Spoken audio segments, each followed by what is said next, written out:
Jim was disappointed, to say the least. His marriage was over. His life was over. Everything was over. How could she accomplish this? Why did she do that? All that remains is to figure out how to save his life from the ensuing fire. He left Morrison's restaurant and returned to the hotel, where he retrieved his belongings but left hers.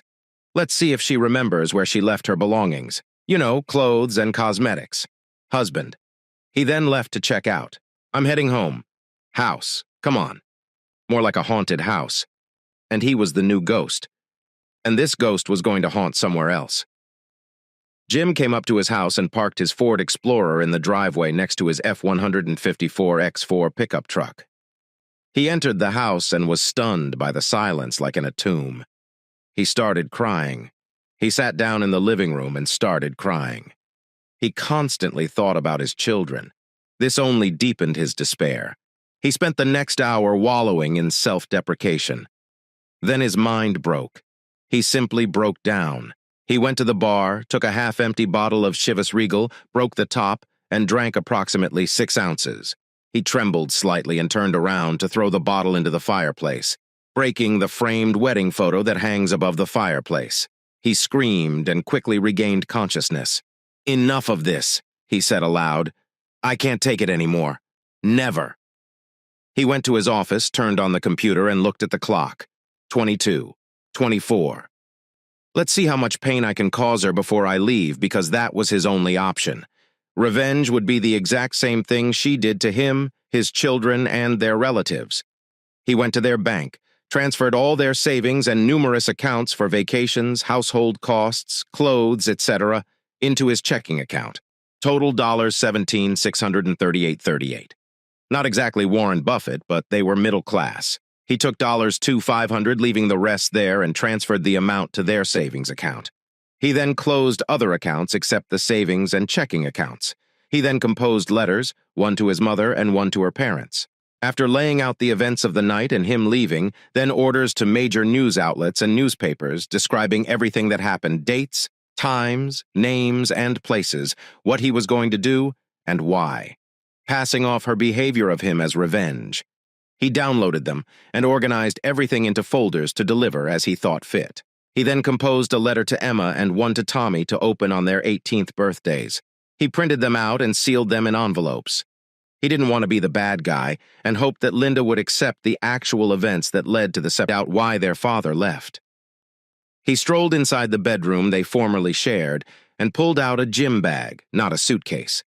He took underwear, socks, footwear, hunting boots, 3 pairs of jeans, 3 flannel shirts, 6 t-shirts, and his shaving equipment.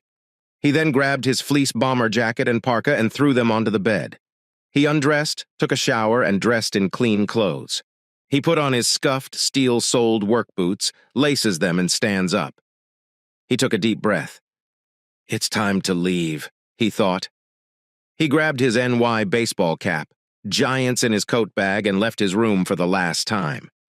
Downstairs he made coffee, and as he waited for the coffee maker to complete working, he picked up a yellow legal pad and wrote, "Linda, goodbye. Allow yourself to feel agony while living without me. Guess who?"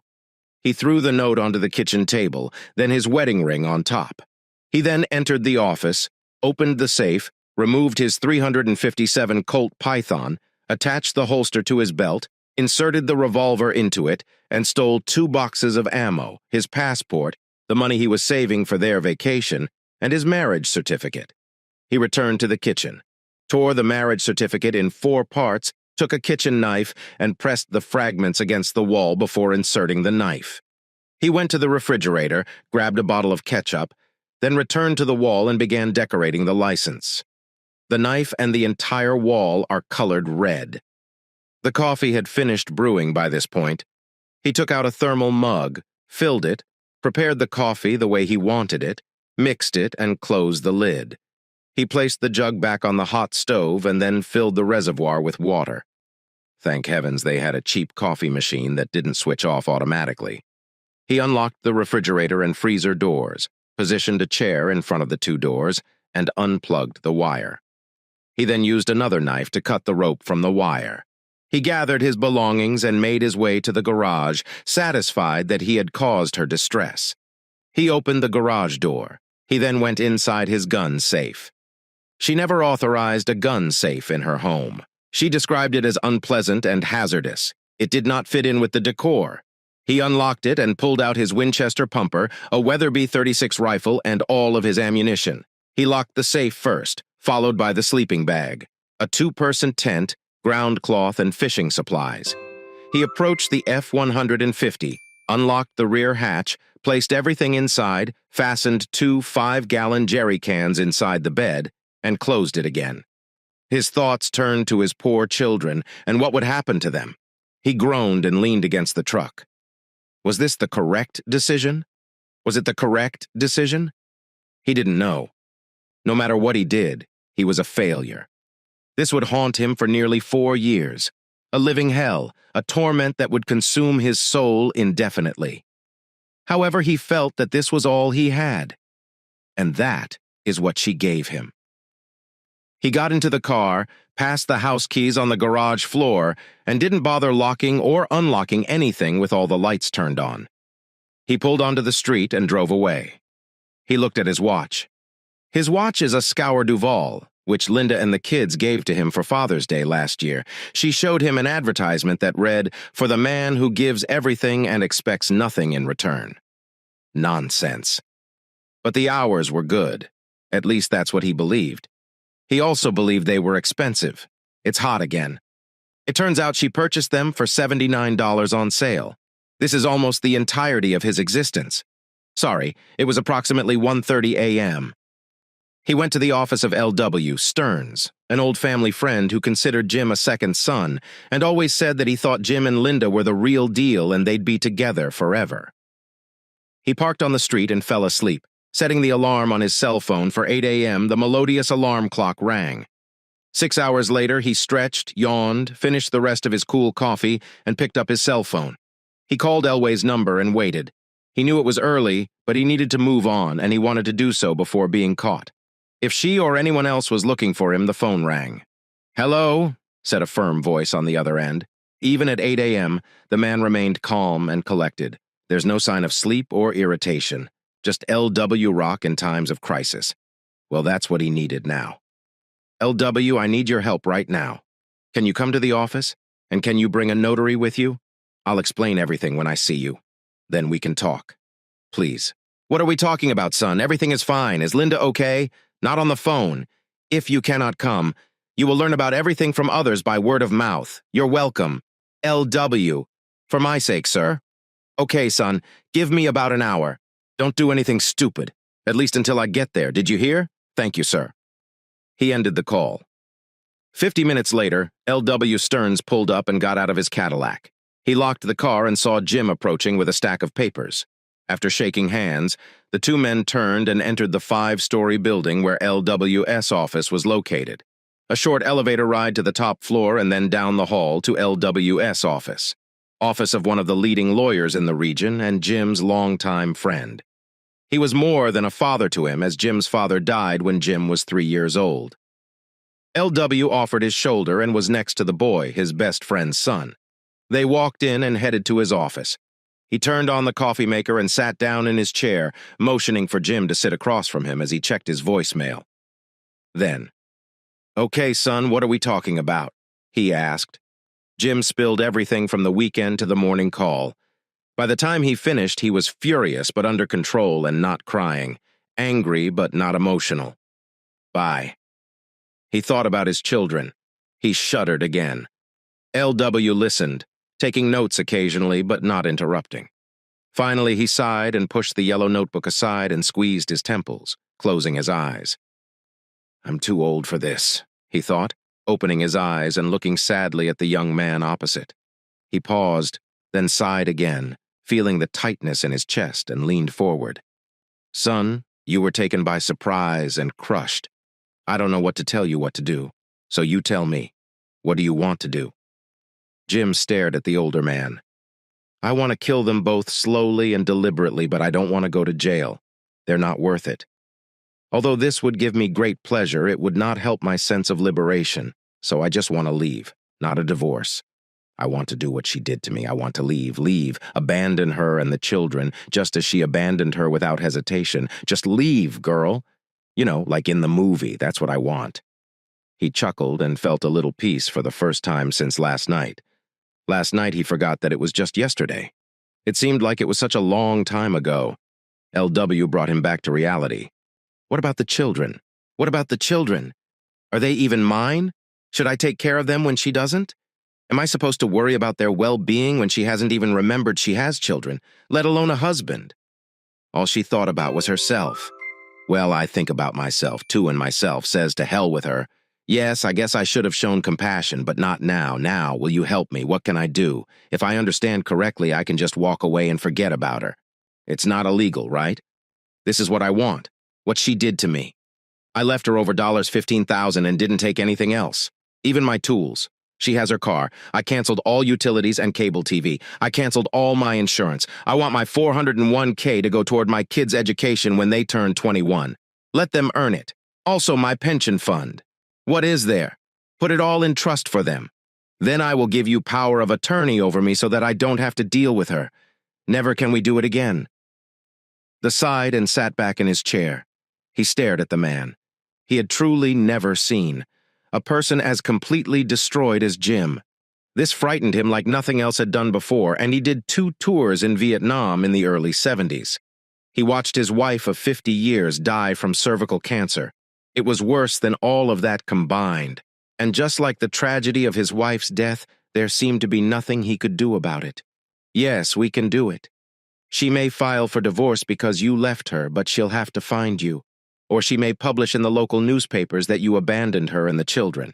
Wait 2 years and it will become legal. Your children will never see you. They will suffer from this, and your mother will be devastated. Is this what you want, Jim? What about a consultation? Do you think this will help? Jim looks at it all and almost ripped the heart out. Why? So that she can cry and beg me to forget it. For her to say the old song, "It was only sex, dear. It didn't mean anything, honey. We can get through this if you love me." No, I'm not going to put up with this. She did it. Let her deal with the consequences. Consequences. Consequences. The same way I had to deal with it. He won alone. He thought about it. Is this really what I want? Are you kidding? What I really want is for this whole damn mess to be a dream. Damn dream, fucking nightmare, but that will never happen. And I'm not going to sit in some godforsaken 10 by 10 room with this bitch and some new age psychologist telling me to forget about it. I should forgive her. It was a mistake. It was only sex. She's for real. Loves me. Think about the children. We can survive this. We can survive this. Blah, blah, blah. But you know what's even worse? After all the laws, lawyers, legal bullshit, crap about what she did and what happened, can't we get over this? What about the kids? I'll take every last penny from you. You'll be ashamed after all this bullshit and everything else that I can't even think about. You know what? We just shook his head. No, after all this is wrong. She is wrong. I hurt, and no one can or will do anything about it. After crying, I finally broke down. I want my life back. I lingered for a moment, but that will never happen, right? No, that won't happen. So if my life is over, so is theirs. LW thought for a moment and didn't see any way to get Jim to change his mind. He tried to stop the few tears that were starting to form. Unsuccessfully. Jim sucked in a deep breath and cleared his throat. LW stood up straight and picked up a pencil. At this time, Penny Wilson, his personal assistant and chief notary, walked in and saw 2 men sitting in a very tense and emotional conversation. She hesitated, but LW beckoned her to come in. He introduced Jim to her and said that they would need to have some documents certified. She nodded and went to get her tablet and coffee. We sat down and Penny was brought up to speed. She looked like she wasn't judging, but you could sense that she didn't have a lot of good feelings for my soon-to-be ex-wife. I already thought of her as not my wife, only a name. We drafted the separation agreement and power of attorney for Elle and signed and notarized all documents. Trusts were set up with my mother and as trust administrators. I handed the LW the letters to the kids and stood up, shaking hands with everyone around me with sadness and a somber to sorry from Penny. Why did I feel so little sorrow? My life was ending just a day after its actual end. I left, and the day didn't seem so gloomy. Still cloudy and sad, but not catastrophically terrible. I can't understand why I went to the bank and withdraw money from the savings account and closed it, leaving the principal amount in the checking account. I went to my truck, started it, and drove to the gas station. I filled the tank, the extra tank on the short bed, and 2 5-gallon jerry cans. Then I went to a small internet cafe. I ordered a coffee and a muffin, then fired up my laptop and went online. I uploaded files to everyone on the list, her parents, my mom, then those on television, and then 2 local newspapers. I then went to the Sharks office and the NFL Players Association and canceled all of our credit cards and reported them stolen. I finished my coffee and stood up to leave. The weather began to clear up. March around Cicero. Sucks to say the least. It's cold, gloomy, and dark as spring tries to clear the air and take over as much as possible in the area. Sounds like my outlook on life. It was a little after 2 p.m. when I headed east, not knowing where I drove for about 7 hours, stopped at a nondescript motel and got a room. I woke up early again because I really couldn't sleep and drove about 6 more hours, ending up in Maryland on the Patuxent River in the small town of Golden Beach. Definitely feels like a summer town, but at the beginning of March, there is not much to do here. I parked in front of a small restaurant called Sally's and went inside. I had to change directions soon because the road was ending. On the other side of the river was the west bank of the bay, then the east bank, and soon after that, the Delaware. After that, my truck and I would have to learn to float. Sorry. Humor, this is the Atlantic Ocean. So I grabbed my road atlas, old school, you know, and went inside. I looked around and noticed that just before lunch, it wasn't particularly crowded. On the wall at the entrance hung a large notice board, old-style brown cork, the usual set of small-town advertisements. Workers needed babysitting, available dog walking, car sales, and one for rent ad for rent, a small studio apartment, 1-bedroom living room, kitchenette, shower, quiet area, alcohol consumption and smoking are prohibited. $135 per month, paid in advance in cash. Internet utilities included 1 parking space included. Call recommendations are welcome. I grabbed the ad and looked around the interior again. Only 4 or so people. Only one sat at the end of the counter. I walked over and sat down. An older black woman in a waitress uniform walked up and smiled at me. Her badge said, Sally. Well, well. Hello, dear. What can I bring you? What can you tell us about this ad? I asked. She didn't even look at the ad, didn't take her eyes off my face, didn't stop smiling. She studied me, assessing what she saw. Finally, she spoke straight to the point. Looking for a room for a short time. What about work? Do you need a job too? Yes. And yes, I guess. Still in assessment mode. She nodded. Took her cell phone out of her pocket, dialed a number, put it to her ear, and waited. 2 rings, and then, Hey, may I have an interesting candidate here that you might want to talk to? Yes, it looks decent, respectable. Perhaps it will do. Okay, honey. See you in a while. She disconnected and put the phone back in her pocket. Sometimes they're more trouble than they're worth, she said, pointing to her Verizon cell phone. Then she smiled at me. Are you hungry? It's just about time for a late lunch. I think yes, maybe a roast beef sandwich and salad with ranch dressing and sweet tea. How about this? It will be now, dear. She smiled with all her appearance. She turned and went to prepare my lunch. I wondered how this would all work out. Late lunch arrived and it was great. It also came with a sweet coleslaw, which was a nice bonus. I was finishing my second glass of sweet tea.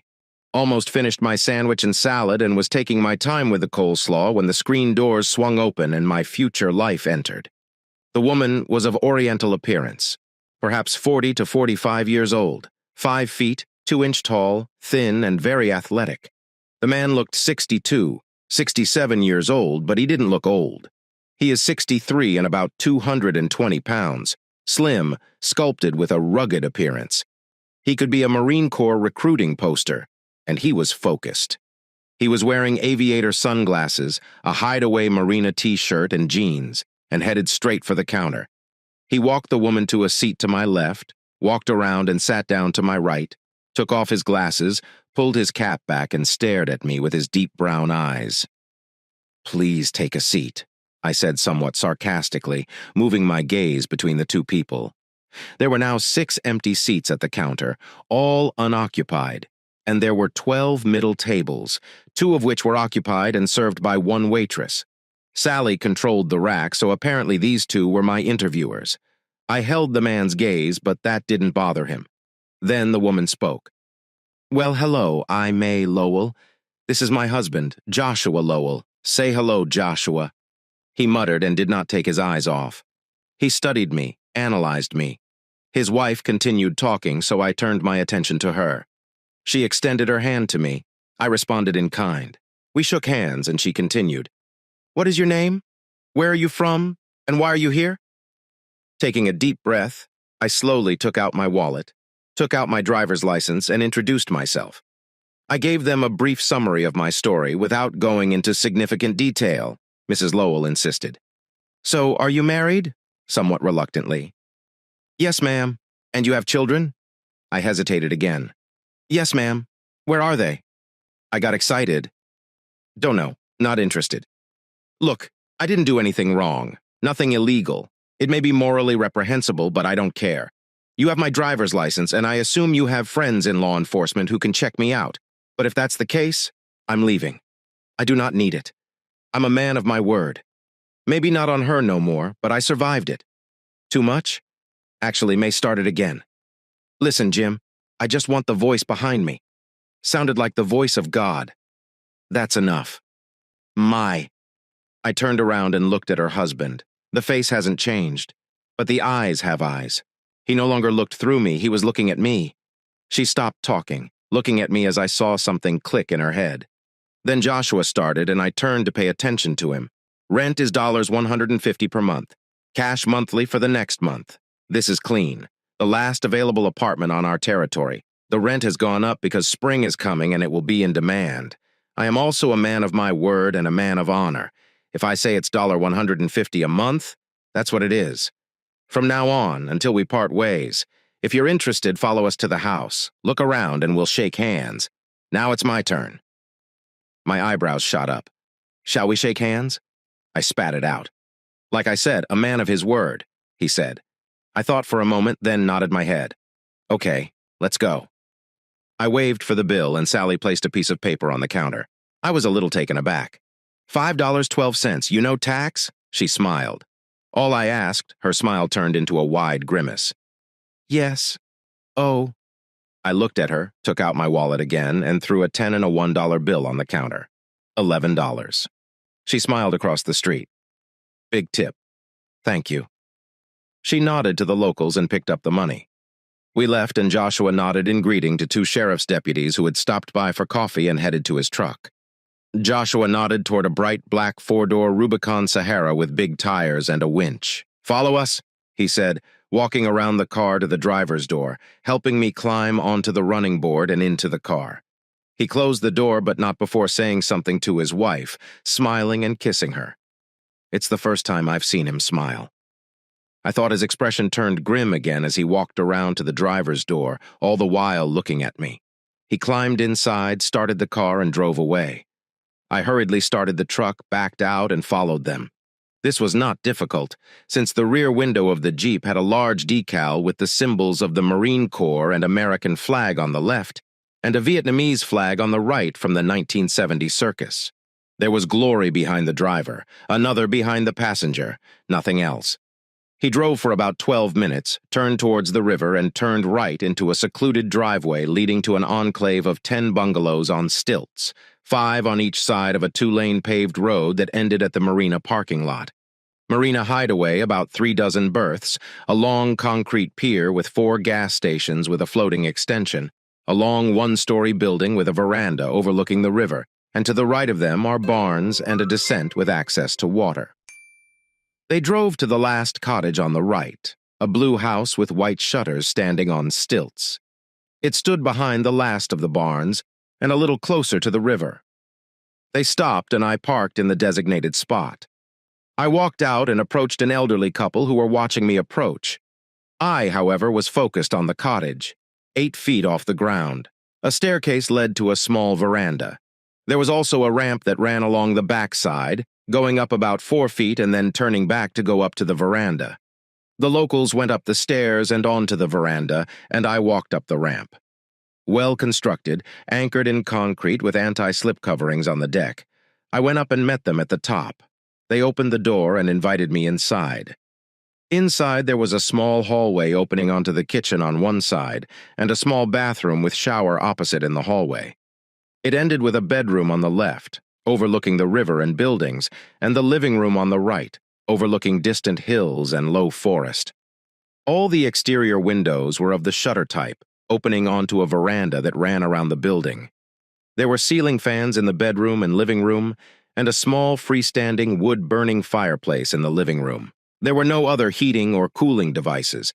The ceilings were low and everything seemed well insulated, cozy, cute, perfect for a romantic weekend. The total area may have been 252. Don't think about it, buddy. Not so anymore. Jim shuddered and turned to the locals. I will take him. Not so fast. How are you going to pay for it? Do you have a job? Not yet, sir. What are you offering? Joshua appreciated again. He then looked at Mai, then back to Jim. Maybe. What can you do? I am a licensed aircraft mechanic. I am also quite good at working with wood and driving a forklift. Joshua increased his assessment of the young man by about 1.5 points. Okay, how about minimum wage in cash? Unofficially working at Hideaway Marina. We have a couple of branded t-shirts and wear them with jeans. There are also several local churches and charities that may need help from time to time. You will cooperate with them individually in cash. Don't take advantage of their kindness. If you do this, we will find out and you will be on the street. Understood? Jim smiled, loud and clear. Boss Joshua nodded and said, Tomorrow morning, bright and early, so 6 is Ed in a restaurant in a long building. Come half an hour early and you can buy breakfast. Let's see what you can do. He extended his hand. Agreed. Agreed, Jim said and shook the man's hand. Thus began their adventure. Over time, he heard their story, and they eventually recognized him. Joshua was a Marine Scout in Vietnam, where he rescued Mai and her family. They were eventually transported to the Philippines, then through Catholic charities to the United States. Throughout all of this, Corporal Joshua Lowell, who was fascinated by this young woman, kept an eye on her. He returned to the United States and found her in Oceanside, California. There, he met her and proposed. He converted to Catholicism, which suited her family, but not so much his own. Then, after the wedding and a short honeymoon, the new staff sergeant and his wife went to Paris Island, which went against her family's wishes. He had 2 overseas deployments, one during Operation Desert Storm and another he can't talk about. He achieved the rank of infantry sergeant major and retired with many awards and honors. Along the way, they had 4 children, 3 boys and 1 girl. All 4 enlisted in the military, 3 in the Marines, and 1 the black sheep in the Air Force Academy. 3rd son. The daughter also served in the Marine Corps, graduated from the Naval Academy and joined the Marine Corps Legal Service. After 7 years, she resigned, received the rank of lieutenant, opened her own law office, and began a serious relationship with a young pediatrician from Baltimore. I continued my business. I have hardened myself physically and mentally. The weather was much nicer than in northern Illinois, and I began to enjoy it. I became more skilled with woodworking and being mechanically savvy and holding an aircraft maintenance license. I soon became popular around town and with my new boss. Eventually, I was officially hired, got promoted, and forgot about everything. Well, almost everything. I also started a small business hiring 2 young guys, one an ex-convict and the other a recently discharged veteran. We renovated and built home additions and began to gain a reputation locally. The 3 youngest children often spent time at the locals, but all 4 met with me and I gradually became accepted. 2.5 years after my arrival, I am well settled. I impressed Joshua with my ability and work ethic. I was now making almost $20 an hour and was a valuable employee and a semi-official family member. But it was telling my story to my benefactors that seemed to help my cause. I was shocked by what she found out. How could a woman do such a thing? What's wrong with her? And she has children. Oh, sorry, Jim, I forgot, but this means that you also have children, and I have 2 people that I care about that I have raised and that I have loved their entire lives. But children, I'm not sure if they are my biological children. That would mean I had to believe the traitor. So tell me. Sorry, Mai. I haven't gotten over it yet. Joshua was watching me the whole time. He said little but observed a lot. Still, young man, you are broken. I'm not judging your choice of path because, frankly, you're at a dead end anyway. Joshua? Yes, darling, I'm sorry. The point is that you chose the path and followed it. There seemed to be no other way. I don't judge your choice, but you're broken. I already said this, but you don't do anything to fix yourself. Oh, I was accepted into their family during the 3 years I lived here. Everyone had opinions about my actions, but they understood why I did it. But they were right. I was broken. I had no social life other than hanging out with the locals and a few people from the churches that I allowed to get close to me. I was a recluse, but I had Linda to thank for that. Linda, a selfish, narcissistic bitch who ruthlessly dumped her husband for a night of passion with a narcissistic jerk. Why? Because she could. She deserved it. A woman who thought nothing of me, putting her own satisfaction before her family, children, and loving husband. Why? Because she could. Because she wanted it. Because she was supposed to do it. Why? Who the hell knows? I certainly don't. I started thinking deeply about everything. I struggled with the decision to leave, looking at it from every conceivable angle and perspective. I was no closer to solving my problem than I was that night. But I moved away from the nightmare beginning to bury the hatred and disgust I felt that night.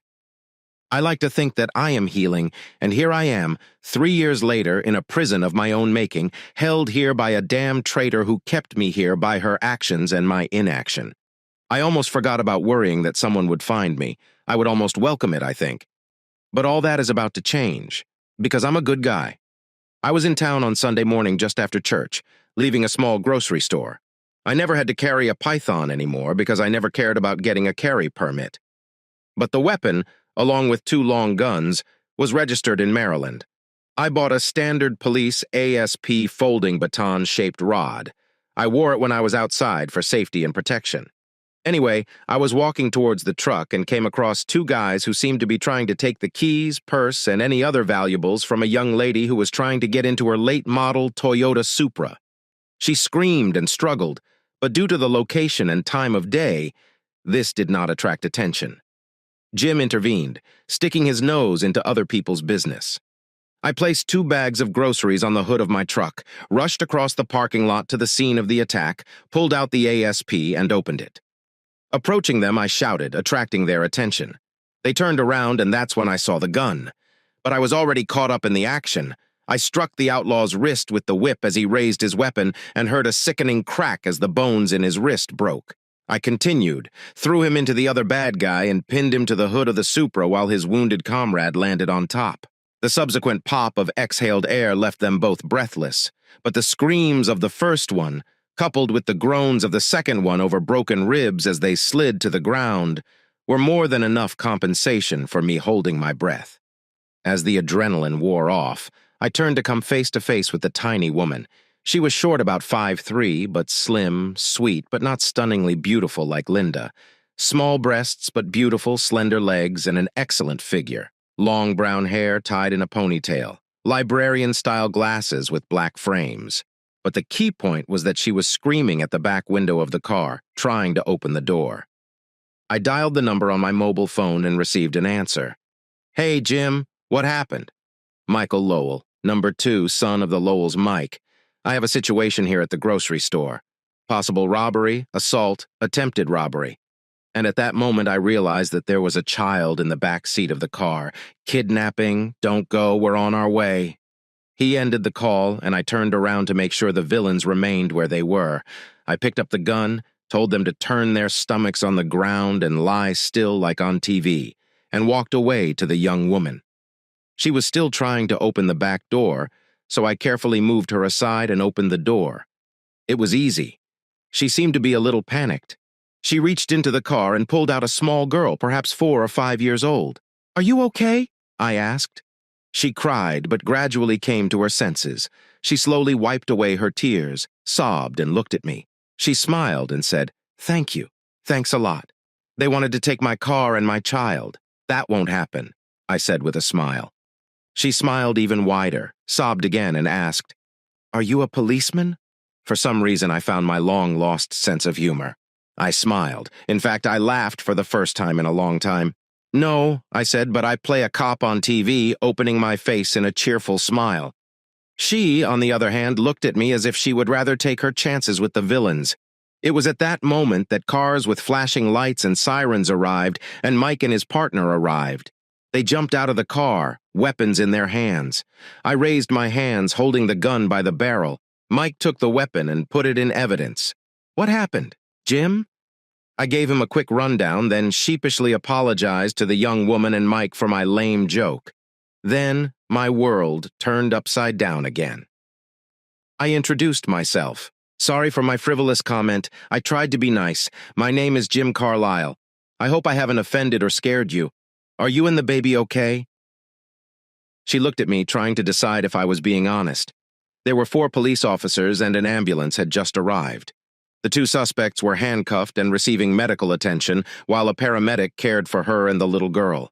Finally, the paramedic said that they were simply in shock, but they needed to monitor their condition. The woman looked between Mike and me. Finally, she looked at Mike and asked, "Do you know this guy, Mike?" He smiled. "Yes, I know him. He works for my father and lives in a complex near the marina. He is a good guy." She turned to me. "Thanks again. My name is Emma Lindo. What the heck?" I stared at the woman, but all I could see was my sweet daughter's face. What else might happen? Hey, wait for this moment. Mike probably didn't realize how close the names were. He turned to Emma and asked, "Is Linda okay?" I staggered and crashed into her car. She shouted and pulled back. Mike helped me. I was a grown man who was absolutely caught off guard. I shook my head and glanced around. The world gradually came back into focus. "Linda, no. Please, God, no." Then Mike realized what had happened. He shook me and struck me in the face. "Pull yourself together, Jim. These aren't your girls." Then he realized Emma didn't grasp what was going on. He turned to her, supported me, and promptly apologized. Jim has had some extremely negative experiences in the past. Their ex-wife's name was Linda, and their small daughter was named Emma. But that's all I'm comfortable saying. He's a good man. I trust him with my family's lives and will always support him. Wow. I had no idea I was so highly regarded. I believed they were simply tolerating me. I straightened up and felt better, but I was extremely ashamed. I began to apologize while stuttering and babbling. I evidently had difficulty speaking, and I probably made a larger fool of myself by attempting to leave. Emma stopped me. "Jim? Jim, Mr. Carlisle, everything's fine. Really? Simply take a big breath and relax." I began to calm down, and Mike moved away from me. One of the other police officers approached us and stated that he needed our statements and personal information. So we figured it out while tiny Linda gazed at me as if I had 2 heads, one of which was probably not human. Emma finally turned to me and asked if I wanted to eat lunch. "Have you ever visited Sally's?" she suggested. Mike noticed my reaction, and when I blushed and replied Sally's was one of my favorite locations, he began to smile from ear to ear. I frowned at him and he began to giggle. "Jim, go have lunch and do not rush. See you later." He departed, scarcely smiling. What was it? I turned to face Emma, who was staring at me. She tilted her head and inquired, "Well, what do you say to that?" "I am a little hungry. My daughter is probably also starving, and as a man, you're probably hungry as well. Let's go. I will treat you." This is the least I can do to express my gratitude. I have not felt this way in almost 3 years. Not since that night. I felt human again. I was taken shocked by how quickly everything happened, but I figured, what the hell? I was so unhappy that this feeling seemed strange to me. We went to eat. We went around 300 yards to Sally's because the town wasn't very big. After I loaded the groceries into the back of my truck and shut the lid, we walked into Sally's. I felt hot, despite the fact that it was chilly inside. I'm curious why Sally noticed us, waved, and then pointed to an empty table. We quickly approached the lovely hostess, who typically manned the counter and reserved tables for her gals. But we were the exception. Sally was beaming with happiness. "Will you two ask for a hero discount?" Emma giggled as I was bewildered. "News spreads quickly," Sally said. Sally resumed the chat. "Mike spoke on the radio about his arrest. It appears that Mr. Nice Guy is already well known around here. Well done, Jim. I knew you were a wonderful man. The first time I saw you, honey, she was having way too much fun at my expense. The little town vibe appears to transcend beyond the environment." This was confirmed by two older gentlemen who walked in and approached us at the table. "How are you doing, Sal? Is this pie as fresh as the first one? I just pulled 2 apples and 1 peach out of the oven. Rufus has 2. He laughed, removed his Vietnam veteran cap, and offered his hand. "Well done, young man. It is encouraging to see that the younger generation is not hesitant to join the fight.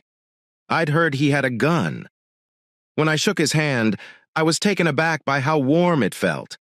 The second individual joined in. I've always maintained that Joshua has a terrific sense of people's personalities.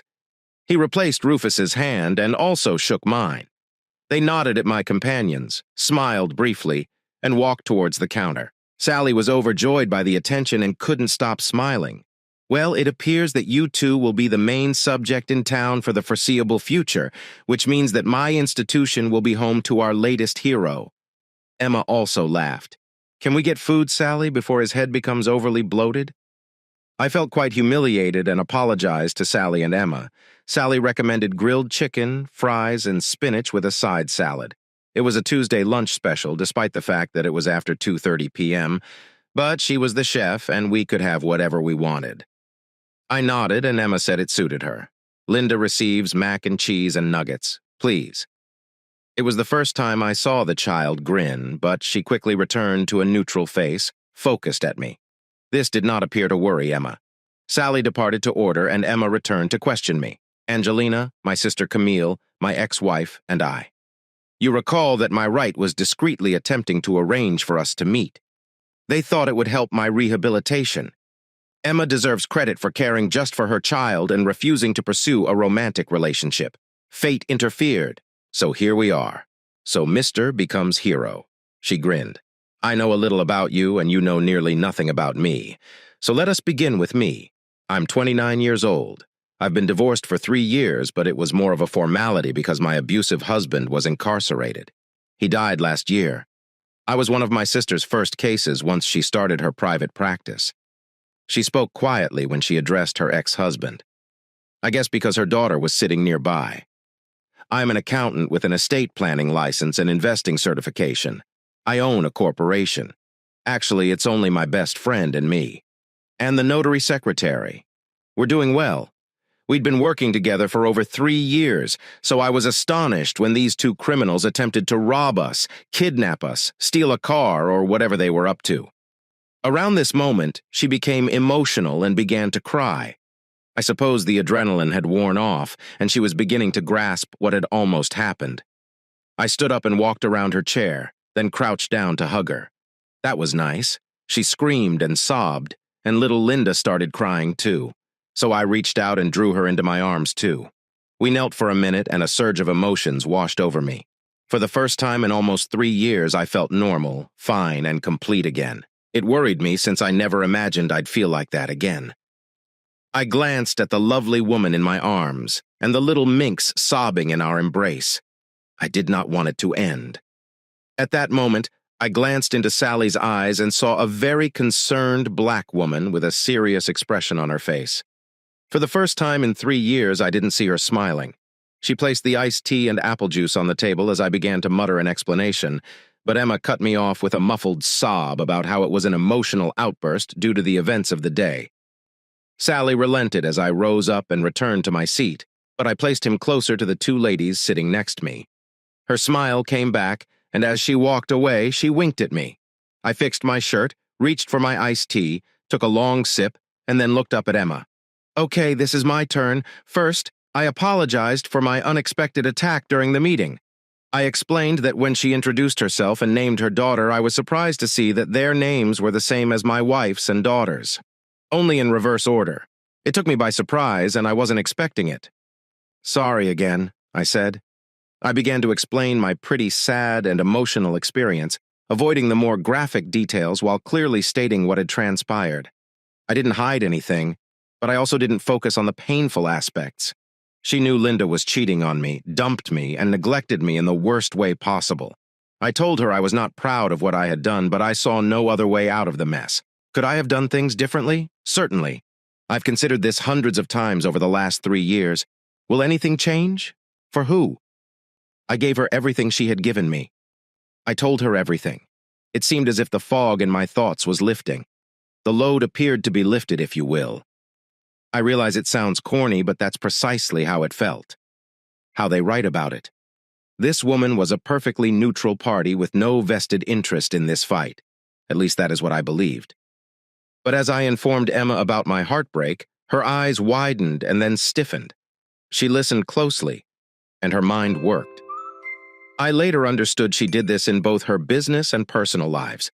Her personal life focused around her daughter and everything associated with her, as did much of her work life. Linda. As we progressed, I grew involved, but that was ahead. She listened closely as I told her what I had done and how saddened I was by the outcome. I signed all of the documents with less than half of our finances, how I used all of my extra money to pay for my children's future education, how I just left her, how she left me. I knew I was repeating myself, and I could sense she was concerned that I was losing control. I paused and gazed into her eyes. They seemed to have a soft and caring quality to them. I took a brief look at Linda and was surprised by her statement. She looked at me directly and replied, "I'm not bad, Linda. I like her." The child's innocent expression and calm temperament, as well as the way she stared at me while drinking her apple juice, were remarkable. I thought about my mother and what she would say or do in this situation. I returned my gaze to her mother, who smiled briefly before concealing it. "Mr. Carlyle, I apologize for what I thought. I had no idea how badly it affected you, but you need to get better. You need to recover, and only you can do so. Believe me, I know. As they say, I was in just such a circumstance. I went through that, so maybe we'll see one other again sometime." Dinner arrived, and we plunged in with gusto. We talked a little about life at Golden Beach. She had been living here since she moved out of her apartment following her husband's incarceration. A bit more than 4 years. Linda was just over 5 years old. We completed dinner, and she drank her iced tea, smiled at me, and said, "Mr. Carlyle, I hope to see you again. Thank you again from the bottom of my heart." She collected her belongings, her cell phone, handbag, and car keys. Why do women fling their belongings around when they settle down to eat or talk? I do not know. Anyway, she stepped up and gestured to Linda. She extended her hand for me to shake, but the touch was more than just a handshake, and it lasted slightly longer than necessary. She grinned as they walked out the door. I remained standing before sitting down again. "Realize she left me the bill. This is Minx." I smiled. Sally came over and gave me the bill. She smiled and said, "Honey, don't ruin it. She's a genuine find and well worth the wait."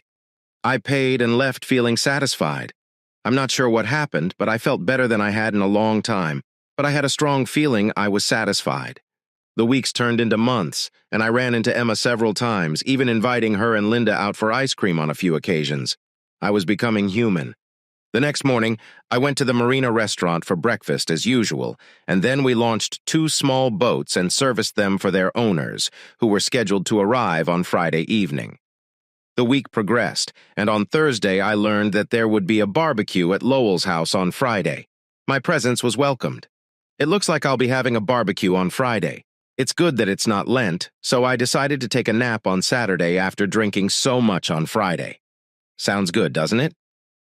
On Friday, I got up and went for breakfast.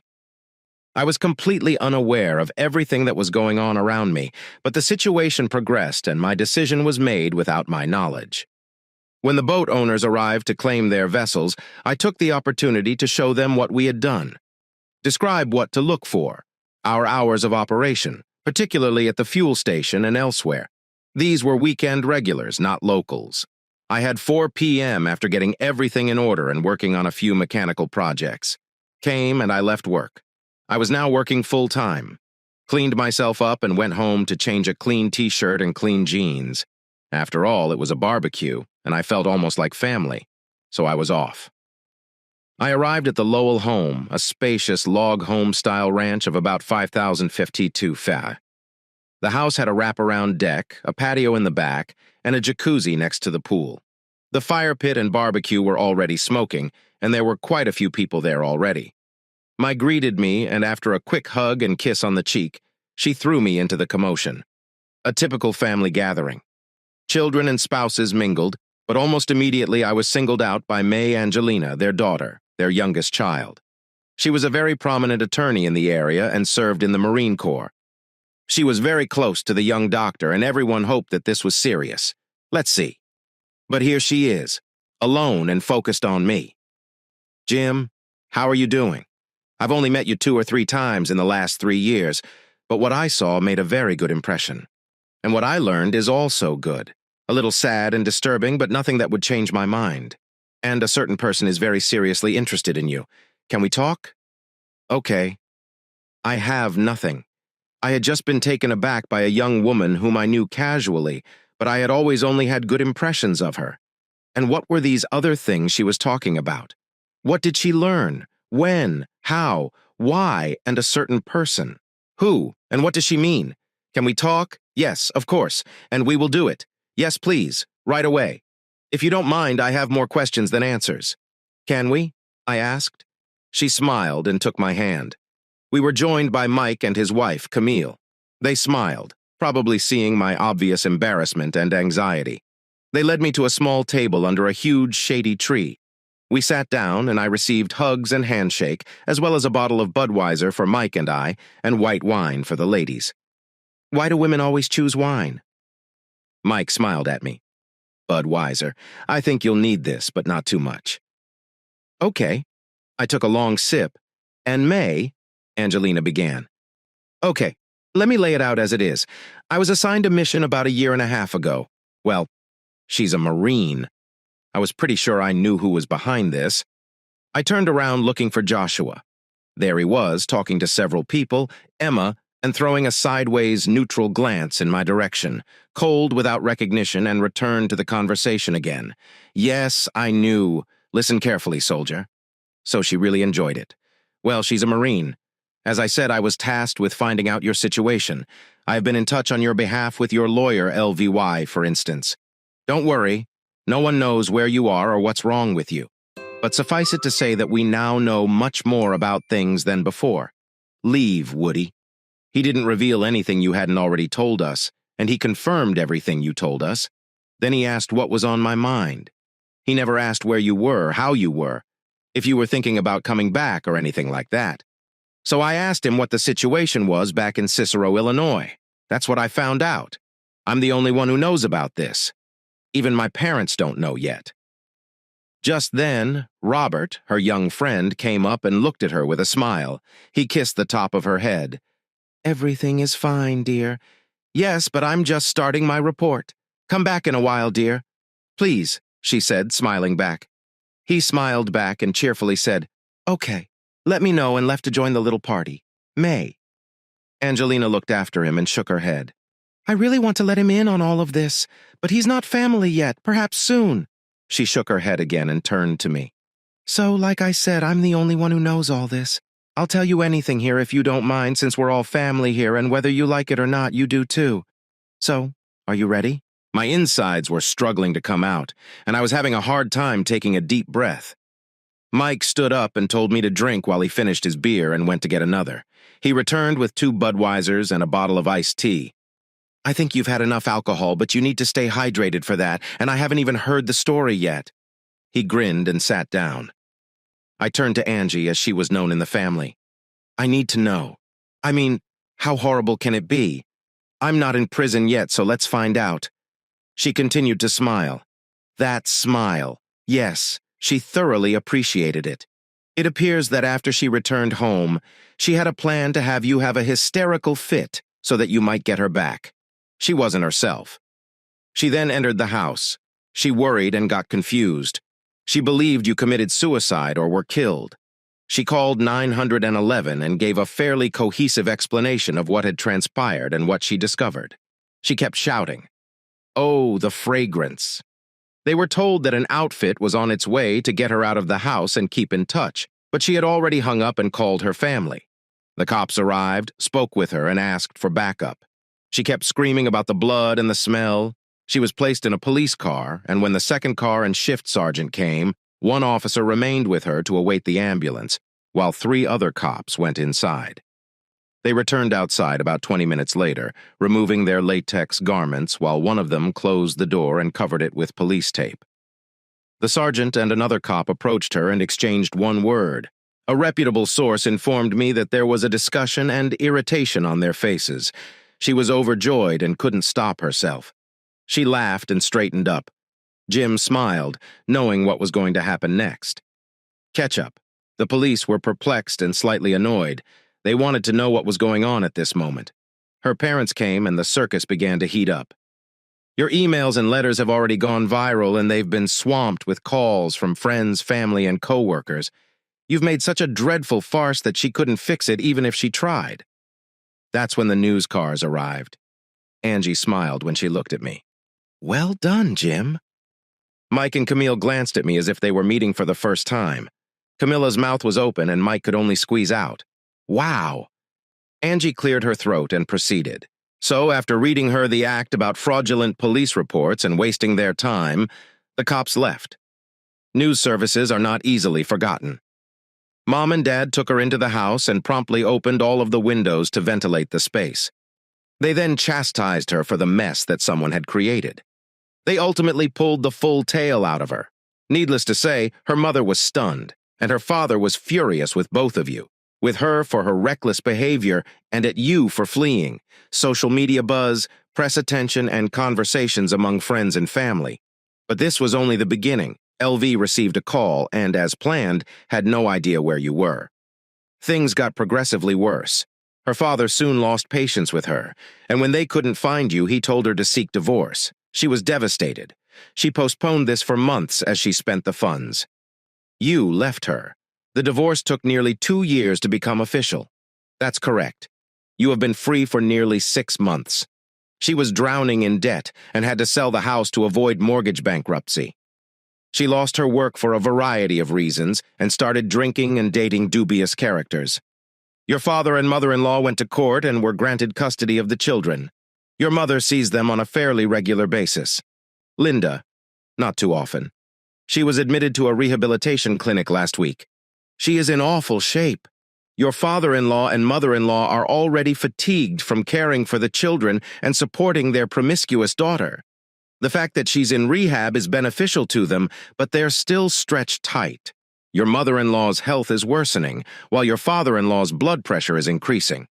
At this point, the tone turned somber and nearly melancholy. Joshua and I approached and sat down close to one another. The man continued his talk. Your family now knows everything. We don't know anything.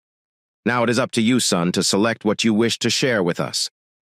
The emphasis in his statement was clear. It's up to you. You've put it off long enough. There are others other than you. Several of them are personally involved. Some wish to get involved. Emma appeared at that point and took up a position beside me. Not too close, yet not too distant from the main group. I was wondering how much time I had left before my world came crashing down, but how come they couldn't find me? I re-registered my truck, altered my driver's license, and am now on the payroll here. Hell, I even filed my taxes last year. Mike flushed. Yes, I did help a little with that. When you changed your truck registration and driver's license, I made a few arrangements with the local DMV. You filled out all of the fields correctly. The forms were then mistakenly lost. There were also searches that came in. They seemed to have been lost and not reviewed. He blushed and glanced down at his feet. My Angelina stepped in again. I filed your taxes for the first 2 years, so you owe him a small amount in taxes. Then, last year, he let you handle it on your own, so nobody really cares. Not the government, not your in-laws. Of course, not the police. Maybe it's your mom. She's also worried. They missed Dad. She is absolutely angry at everyone and everything. She paused and became quiet. Except me. She doesn't seem to be responsible for anything. Sorry, Jim, but that is it. Emma stretched out to squeeze my shoulder. I gazed into her stunning gray eyes. I smiled at her. I shuddered and started to shake. Not for apparent reasons, but because I was a free man and there were so many people who cared about me and encouraged me to do the right thing. I grew up. I guess I need some time to consider things through. Stop running, son. The time for that is past. Joshua spoke decisively. I smiled. No, sir, you're correct. No more running away. I looked at everybody. It is time to get our act together. I looked at Emma and pointed to the river. Do you think someone could monitor Linda while we walk around? She spoke to the assembled group. Camilla stood up. Don't worry, Emma. She will be all right for a time. Emma smiled and said thank you to Camille and Mike. She grasped my hand and motioned for me to move forward. Angelina stood, shook my hand, and hugged me. She then sat down and began to update her parents on the events that had just occurred. We followed the path north from the house for about 15 to 20 minutes before becoming disoriented. The forest closed in quickly. We continued walking for a few minutes until we came across a large tree that had fallen over the riverbank. This is a very comfortable and reasonably priced place to sit for a while. She drew me to the tree, straightened her sunny dress, sat gracefully with her ankles crossed, and smiled mischievously at me. She patted the trunk next to her and simply stated, "Sit down."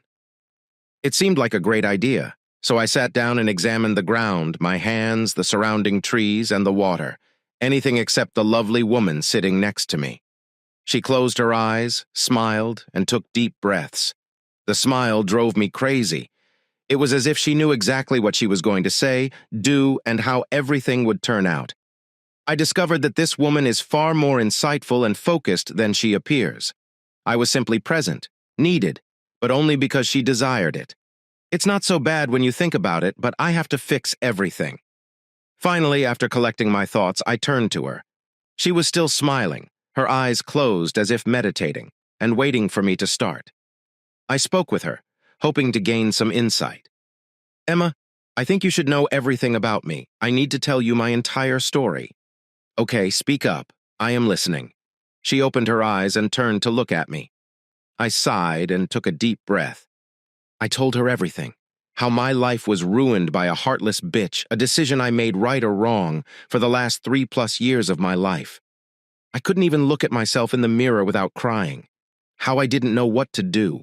I was lost like a ship on the high seas. I told everything Angie told us and some personal things. It even sounded pathetic to me. Perhaps I was finally starting to realize everything, then how the encounter where I saved her and Linda affected me, and how her presence in my life has helped me since then. I was on edge when I finished and turned sideways towards her. My mind began to formulate a plan, but I was still unsure of its feasibility. She, on the other hand, looked at me with pleasure and giggled loudly. So if I'm not getting anything wrong, and I'm guessing pretty well, you want to make me an honest woman. Not that we have anything to talk about because you were nothing less than honorable. I'm impressed with your determination. You really are a man of exceptional character. She glowed and looked at me with undisguised admiration and perhaps with a drop of passion. I think I was a little shocked and a little embarrassed. I put aside everything that was running through my head and took her hands in mine. A little bold, perhaps, and I think I caught her off guard. But she held my gaze. She held her breath and waited. I swallowed the lump and began. What I'm thinking of doing is asking Angelina to contact you back in Illinois to see if I can get custody of my children. I don't know exactly where I stand in the eyes of the court, but I think that it can't be worse than hers, considering she lost her job, was arrested twice, and is in rehab.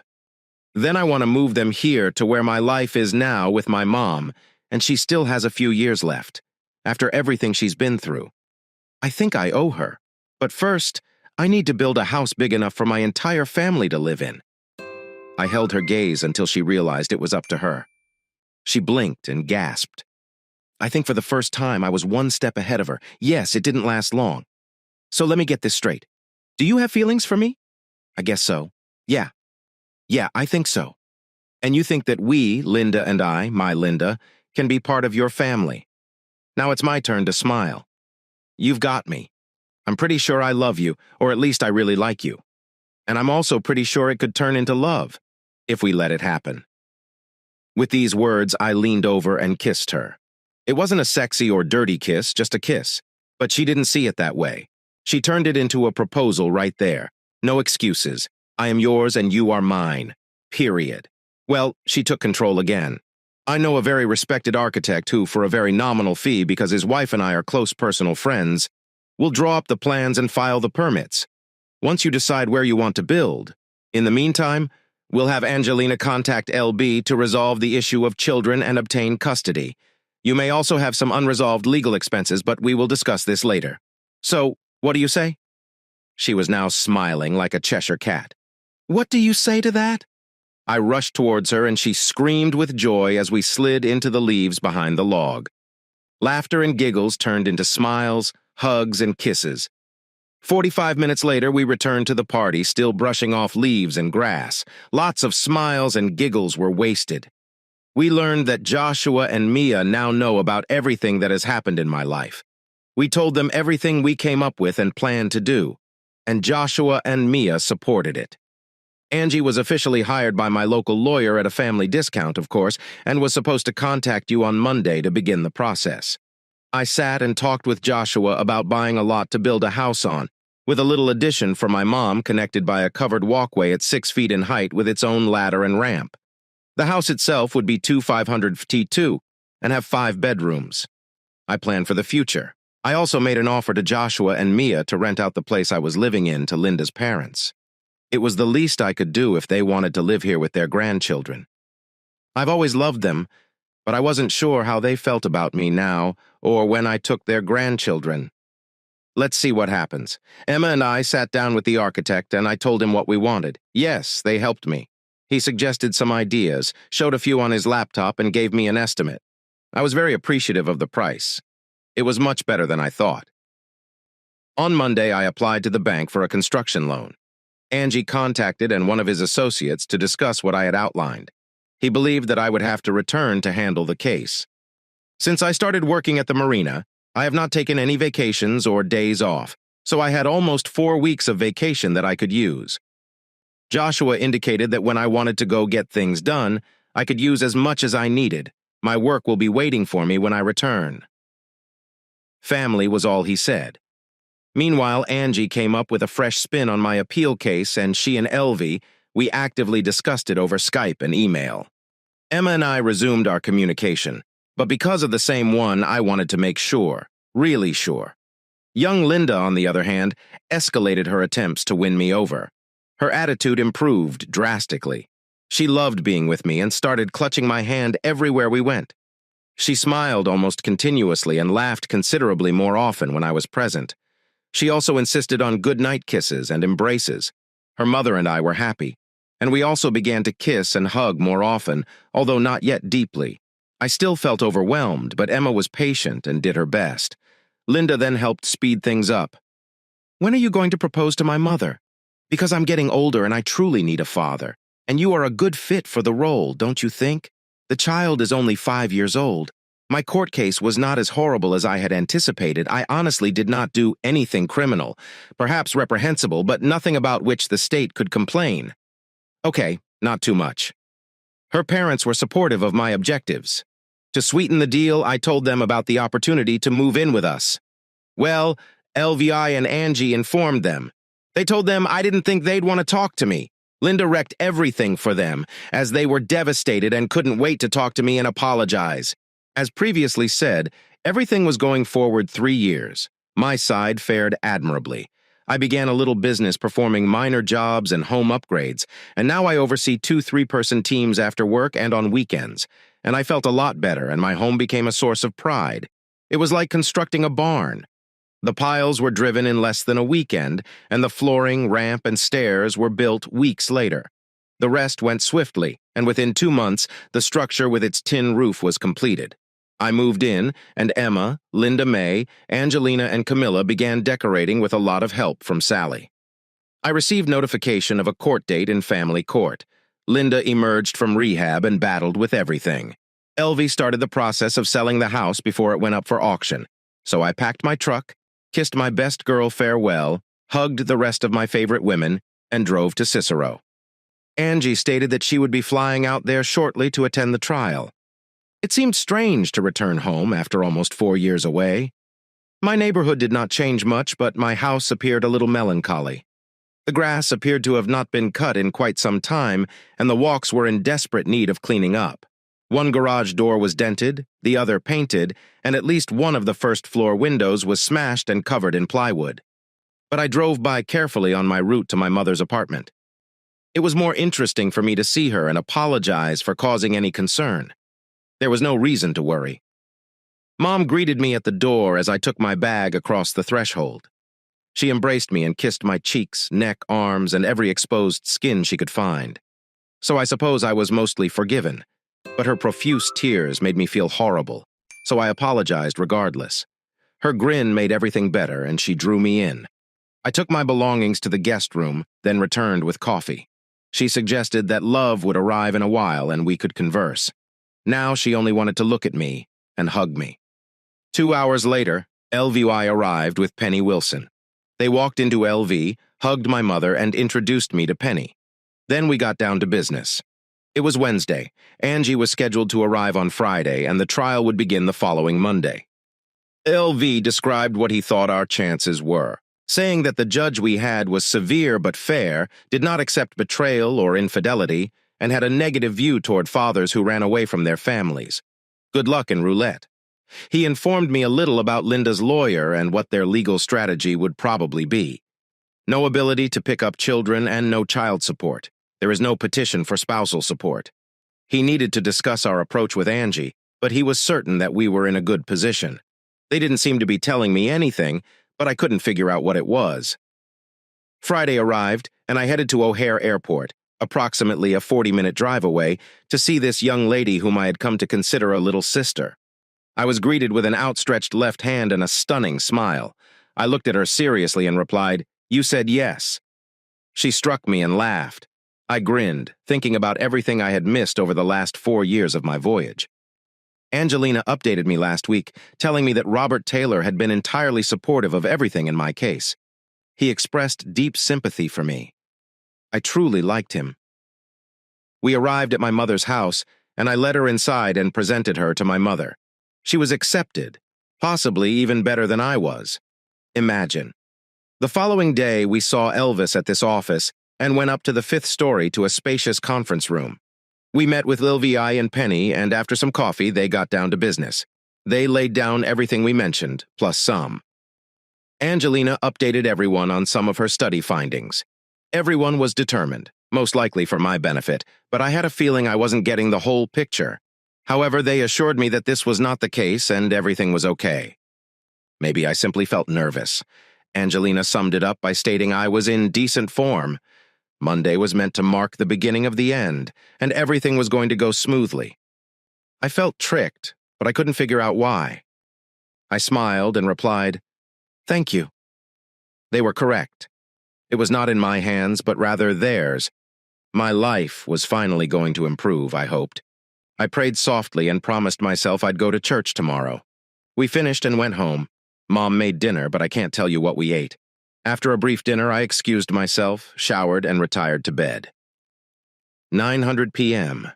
I couldn't sleep. I tossed and turned, whispered every prayer I knew from my childhood, and made up a few more. St. Michael and the Blessed Virgin received a detailed report, and I did not bother father or son since I assumed they would not like my whining. I must have fallen asleep, because the sun shone through the window around 6:30 a.m. I awoke, went to the restroom, washed my teeth, shaved, and then went to get coffee. After that, I was on time for morning mass at the 8 Zoo. I stood back and prayed. I did not take communion or stand up during the ceremony. I merely bowed my head and prayed at the end of the mass. A man approached me and told me that the 10,000 mass would start soon if I wanted to stay. I trembled, stood up, thanked the old man, and went, eliciting a few weird looks. I drove along the shoreline in the frigid wind until 6,000 p.m. Then I headed home. I arrived to a distressed mother who was concerned about my absence. I assured her that I was all right and simply wanted some time alone. In fact, I felt better, as if I'd discovered tranquility. I ate a bologna sandwich like I did as a youngster, drank a cola, kissed my mother goodnight, and went to bed. I smiled at Angie as I walked inside the bedroom, which was nothing more than a closet, and thanked the Almighty. I believe I was as prepared as possible. Monday dawned clear and fresh. It was cool, but still early in the morning. The trial was scheduled to begin promptly at 9 a.m. I arrived about 840. I strolled into the county courthouse, seeking for room 319. I found it, and Angie and Penny were present. just about to enter the courtroom. We said hello and exchanged pleasantries. Then I spotted her. Linda. She stepped out of the elevator with two lawyers. Oh my God. Dee and Jane were walking alongside her. She did not notice me at first. Only the others in my group approached the courthouse doors. But when she paused and a man opened the door, Dee sighed and pushed her through. They paused, spoke, and she turned to face me. I'd loved that face for 12 years, but now she appeared haggard, with wrinkles, uneven skin, and a somewhat pudgy face. Makeup did not assist her. She has not fared well throughout the years. Knowing that I had spent the previous 4 years working outside and eating well, I felt pretty good. I felt a bit smug. She took a step toward me, but two friends and her male companions stopped her and led her inside the courtroom. Angie moved closer to me. Jim, she looks horrible. Yes, I responded. It's unfortunate. It was cruel and unexpected for Angie, but she ultimately understood. We waited a few minutes longer and were about to enter when the elevator doors opened again, and there they were. My mother and Linda's parents. Shock. Certainly they approached us, and my mother hugged me first, followed by Linda's mother. And then her father extended his hand to me. Okay. The astonished one pushed through the shock and gained control. I fumbled and faltered before saying, Linda just entered. Her mother made my day. That's great, but we're here for you. Her father confirmed it. She had a chance, son. Now it is your time. Simply be courteous. I couldn't help but give him a bear embrace. Thank you, Dad. We turned to enter the courtroom. We approached the plaintiff's table and sat down. Linda's mother and parents were sitting on the bench behind me. There were 3 or 4 other people in the room, 2 of whom appeared to be reporters or something, young and nearly bored. Linda's entourage sat at her table, exchanging looks with us and her parents. At 9:05. The bailiff rose up and declared just as the back door of the courtroom opened. This is where we are. Everyone rises in favor of the Honorable Thomas Kincaid, Family Court Judge. The court is now in session. Case 213, James R. Carlisle v. Linda Kramer seeks custody of 2 minor children, Emma Louise Carlisle, 12, and Thomas James Carlisle, 9. Child and spousal support are also under consideration. Please sit down. The judge approached the podium, sat down, took the gavel, and knocked once. Thank you. Bailiff, the court will make its decision. Are interested parties present? Linda Kramer, the defendant. I'm John Schultz, representing Miss Kramer. Louis Stearns represents the plaintiff, James Carlisle, Your Honor. Okay, this appears to be a relatively simple case. Kramer, your ex-husband, is suing for custody of your 2 minor children and the right to relocate them out of state. This is correct. Rising, she addressed the judge.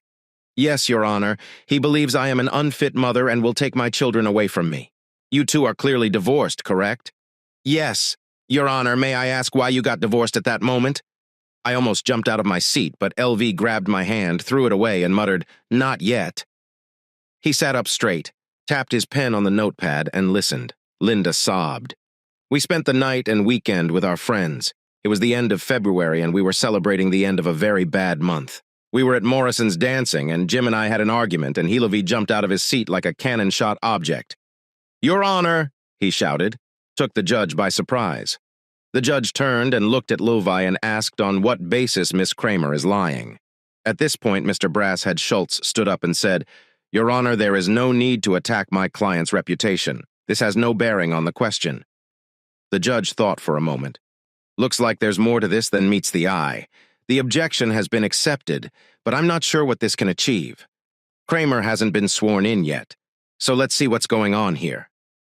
The 2 lawyers sat down as the judge motioned for them to return to their seats. He looked at Linda again. Now, Miss Kramer, suppose you tell us what really happened. Linda turned pale, shivered, and looked around pleadingly. She was in a panic. I can't. I won't. It's not what you think. Her lawyer stood up again. Your Honor, there is no basis to raise the issue of sexual impropriety. They are not relevant to this proceeding. If Alvy could smile wider, his face would split in half. Angelina even grinned. The judge raised his eyebrows. Sexual misconduct? Yes, Your Honor. Miss Kramer, could you explain? Linda shrank even more. She could not raise her eyes and could not utter a word. The judge thought for a moment. Do you think you can honestly tell us what happened that night? Miss Kramer, you are not under oath, but we can swear you if necessary. I can't. I won't. You can't force me. Now the judge was puzzled. He turned to LW. Can Mr. Carlyle tell us what happened that night? Mr. Stearns? Levi turned and looked at me. I almost jumped up, ready to explode. Swear on me, Your Honor. I will tell you what happened. I object, Your Honor, Schultz shouted. He felt that the situation was escalating. There is no reason to listen to a biased, one-sided account of what happened that night. Objection overruled. Lawyer. Bailiff. The bailiff took the Bible and approached the plaintiff's table. Put your left hand on the Bible and raise your right hand. Do you swear that the testimony you are about to give before this court is the truth, the whole truth, and nothing but the truth to the best of your knowledge? So help you God. I looked him straight in the eyes. I swear he smiled at me and said, Give me your name and address for recording. James Carlyle, Hideaway Marina, Golden Beach, Maryland. Thank you, sir. He turned and returned to his small table. The judge looked from me to Linda. So, Mr. Carlyle, what can you tell us about this night? I looked at the judge. I told him exactly what happened, from the moment we left our house to the moment Linda went to the ladies' room. I didn't miss anything. I then turned to look at my ex-wife, who was uncomfortable listening to this story. Holding her gaze, I continued. She left me. She didn't say anything, didn't explain what she was going to do. She left and didn't come back. She left for the night with another man, Mark Lavalier. No discussion on ultimatums, permission, argument, or explanation. She just left. So I went home and left her. Just like she did to me. I'm not proud of what I did, but it seemed like I had no choice. Just like she did.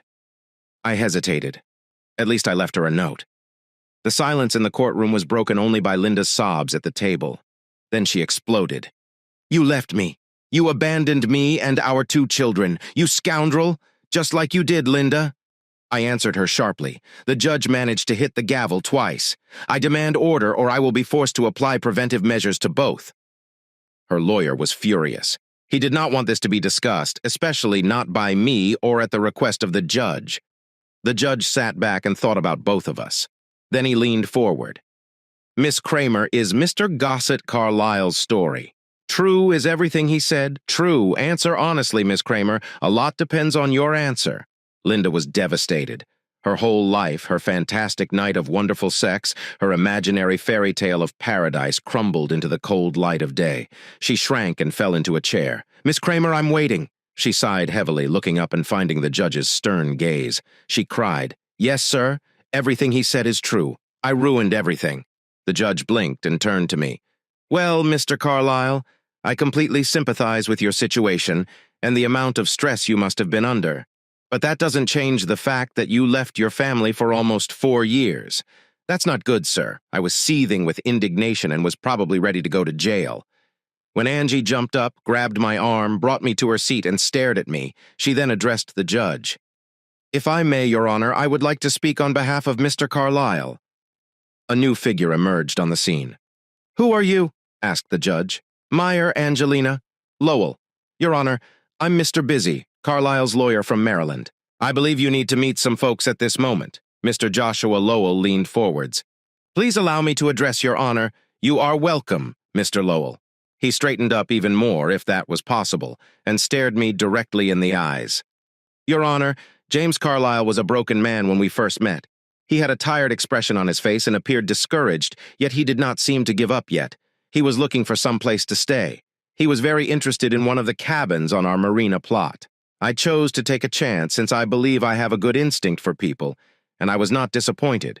He has changed. He's not finished yet, but he's getting better. Joseph joined the discussion. I haven't known Jim as long or as well as the rest of my family, but I agree with what my father said. I believe Jim is also a decent person. Your Honor, Joshua Jr. has just entered. I have to agree with my younger brother. I haven't had much interaction with Mr. Carlyle, but based on what I've seen, I totally agree with their evaluation. He paused. Jim, Your Honor, has no military experience. I took the liberty of researching your career major in the Army Legal Service before you resigned and campaigned for judge. Sir, I believe Jim would become a good infantry or Marine. I'm just saying he's set up as straight as possible. Now it was Mike's turn. My wife and I have known Jim for around 4 years. I want you to know that we completely agree. I would trust James Carlisle with the safety of my wife and children at any time. My kids call him Uncle Jim. Do not inform him. But they regard him as a cool uncle. Jim became something of a hero in the Golden Beach community. He rescued a young woman and her daughter from an attempted robbery, carjacking, and a significant personal risk. He intercepted an armed assailant and restrained him, rescuing the 2 little children. I will give you. He looked to Camille, who nodded at him before looking at the judge and nodding. Sally was the final one to speak out. Jim Carlisle walked into my restaurant, a tired, beaten, and broken young man, Your Honor. I recognized immediately away that he needed assistance. At the time, I had no idea how hurt he was. Her severe stare shifted to Linda, who was in tears. Now I understand. I also know that he is a fine man who has made significant progress in rebuilding himself. I'm pleased to call him a surrogate grandson. She moved slightly to gaze at Jim's mother. Mrs., you've done a fantastic job raising this young man. Wow. Perhaps I should run for president or something. I had no idea I was so good or popular. But that's not all. You're honorable. Angie continued as the doors reopened. There is one more individual who wants to speak. This is where the other shoe drops. I turned around, and there she was. Emma Lindell approached the railing behind me as I stood up and moved over to her. But I paused and stood there while she smiled, and then, with her arrogant smirk and confident demeanor, I glanced at the judge and spoke. May I, Your Honor, speak in support of this man? Linda grew pale, and the color drained from her cheeks as she stared at Emma with obvious hatred. Yes, please. Who are you?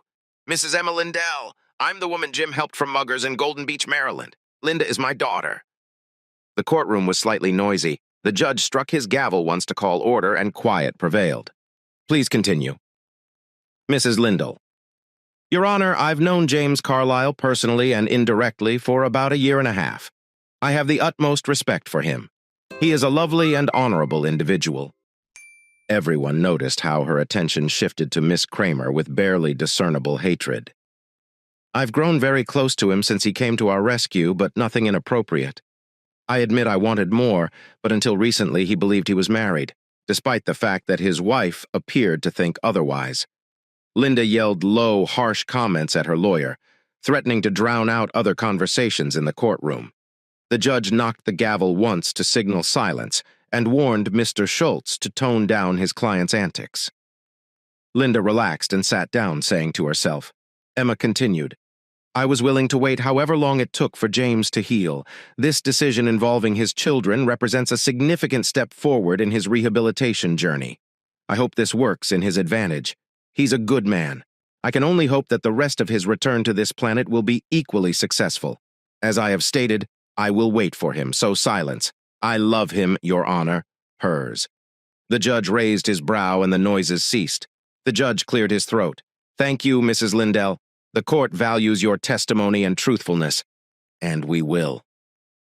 Linda's scream of nay rang through the air as she stood up and dashed for the exit. The judge struck his gavel and directed the bailiff to detain the prisoner, but it was too late. She's already left. Her lawyer stood up and requested a recess or something similar so that he could speak with his client. The judge groaned and announced a 2-hour lunch break, during which the hearing would resume at 2:00 p.m. Everybody stands up. The bailiff announced. The judge stood up, shook his head, and departed. I turned to Emma. So you love me? I believe it's mutual. She was trembling. Her eyes are bulging. What? She mumbled. Come on. I know you are smarter than that. You presumably already know that. I adore you too. Her look instantly changed to a gorgeous smile. She replied with a blush. Well, now I'm certain. I took her hands in mine and gently kissed her on the lips. We turned back, and my friends and family were smiling, laughing, and blushing at our show of passion. We went to a steakhouse a few blocks away and started eating lunch. My lawyers were upbeat, particularly Angie, who was happy with her efforts in bringing my support group. Elvi told her that if she ever got weary of living in Maryland, she should contact him. He was convinced that he could get a position for her at his legal firm, at about 145. We returned to court to be welcomed by a disorganized defense unit. It comes out that their customer has disappeared. Linda was nowhere to be found. The judge issued a warrant for her arrest, but the defense legal team presented signed, certified paperwork indicating that she agreed to my claim and surrendered all parental rights. Stunned. That was everything I had. When LW and Angie came over and explained what they would be presenting, I paused for a bit before inquiring about the legal consequences. My lawyers exchanged glances before Elvi said, "None. Son, you won. She gave you exactly what you wanted. You are already divorced. That concludes the rest." Angie encouraged me by putting her hand on my shoulder. "It is over, Jim. Accept it and leave. You don't even need to run." She did not ask for anything. As previously stated, I am stunned. It is all over. I won. But at what cost? I still needed to pick up my children from school. They were oblivious of the current circumstances, but this would soon change. It appears that two reporters, one from the local Cicero newspaper and the other from the Chicago Sun-Times, were unable to talk with my ex-wife due to her disappearance. So I've become an object of fascination. But I caught them and stated that we will issue a statement tomorrow after analyzing all pertinent documents. It will take them a day or two, but perhaps the dog will bite the man and we will no longer be in the headlines. He laughed. We went to school to pick up the kids, and I saw my children. Emma was now 12 years old and Tommy was 9. They hurried out of the school, keeping a sense of order until they spotted their grandparents. It was unusual. They surged towards them before coming to a halt. They noticed me standing there with a woman they did not recognize. They froze for a moment before exploding. "Daddy! Daddy!" they shouted. Then they rushed towards me and began jumping around me. Hugs and kisses. Drool is everywhere. "We missed you. Where were you? Why haven't you called? What happened? Why was Mom so angry? Where is Mom?" Nobody seemed to tell the children. How fascinating. I hugged them while Emma Lindell stood back, trying not to interfere. I stood up and pointed to her. She approached slowly. "Hello, this is Mrs. Lindell. She is a good friend of mine. What about going home with my grandparents, having lunch, and meeting some of my other good friends to have a good time?" They looked at each other, said okay, grabbed their backpacks, and we headed to the grandparents' car, which had child seats. We went to my grandparents' house, and the kids spilled out into the backyard, where the party was taking place. Now comes the difficult part. After everyone has eaten, the children are informed that they will miss school tomorrow. Yay! We retired to the yard. It's time for serious discussions. 3 grandparents were with me, Elvie and Angie, as well as Emma Lindell at my request. I told the children that their mother had left. I had no idea where she was, and we would try to find her, but she had already left. They abandoned all of us. They were irritated, but it appeared that she had a habit of disappearing. Linda's parents filed for custody after she began to act strangely. In fact, they lived a full life with their parents, including all of their belongings and clothing. My permanent residence was my grandparents' house, and my mother spent a lot of time there. So here it is, gentlemen. I went to court to get custody of you. Your grandparents support it. I won the case, and your mother agreed to it. You have a decision to make. You can relocate and live with me. Alternatively, you can stay here with your grandparents. It's your choice. I don't want to interfere with your life anymore. I will answer any questions you have as soon as I believe you are ready to understand them. However, there may be some concepts that you do not yet understand. My daughter spoke first. She cheated on you, didn't she, Dad? There were different men every few weeks. For a long time. They were terrible. That's gross. Dad. Tommy interjected that Mark was the worst. It wasn't hard for me not to sympathize with my ex-wife. Silence hung in the air as Emma Lindell sat much closer to me, squeezing my hand. Tommy intervened. "Is she your friend?" I blushed and looked at the floor. "Well, yes." Emma stumbled back a little and hit me. Little Emma laughed and leaned towards Tommy. "Oh, yeah, she's definitely his friend." Then the conversation took a different turn. "You know my name is Emma, too," she said, looking at my friend Emma. Line answered Big Emma, "But my friends call me Emma. I like it." Little Emma stared at Big Emma. "My real name is Emily, but I like Emma, too. That's what all my friends call me. No problem here." I thought my son, on the other hand, watched it all carefully. He was 9 years old, but he had my mind. He turned to me. "I think she's suitable, Dad." He also looked at me piercingly. "What do you think?" I stared at him. It was going better than my wildest dreams could have hoped. "I think so too, son." So we discussed a lot of things over the next 2 days. I pitched my ideas to my father-in-law and mother-in-law and my mother. I explained about the house I built, the offer for them to sell their house, and for my mother to sell her house and move to Maryland. The children were ready to move, especially when they learned that their grandparents would be moving too. Yes, and older people were also in favor, believing that they needed a change of scenery. We organized everything since Linda disappeared. Levi also helped my mother with the sale of her house. She went through the house, had a big garage sale, donated a ton of stuff to charity, and packed everything else to ship.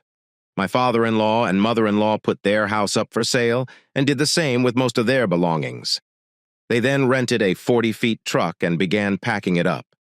The children returned to school and we received all the necessary forms and paperwork to move their lives to Maryland. I stayed to help. We drove back the kids and my father-in-law were in their car and my mom and I were in their loaded truck 3 motel rooms for one night and we were back in Golden Beach. Camilla had arranged for some good psychologist therapists at the school to talk to the children, but they seemed to be doing a good job so far. There was still no news about Linda. We arrived and I showed the children and parents our new house. My father-in-law's place was only a 5-minute walk away. So after my mom and kids toured the house and picked out bedrooms, we went to show off their new place. We were met by Mai and Camila, who gave us a tour and handed us the keys. They really liked it, while everyone was getting acquainted. I walked back to my house and there was Emma and Linda talking on the porch with the rest of my family. I walked up the steps and immediately met my daughter. Her withering gaze stopped me in my tracks, so, will I have another sister besides the new mom? Hey. Oh, yeah, I guess. Didn't I mention that? She stared at me, then suddenly laughed and cried. Thank you, Dad. She rushed towards me and gave me a bear hug. Tommy came up and said, now he understood why there were so many bedrooms, but he didn't look me straight in the eyes. We need to keep an eye on this boy. My guys arrived and within a couple of hours, we unloaded my father-in-law and mother-in-law's things. Everything was ready, just unpacking. The same thing happened with my mother's things, which arrived a few days ago in a small storage container. I thanked everyone, treated them to dinner at Sally's, and checked my bank account.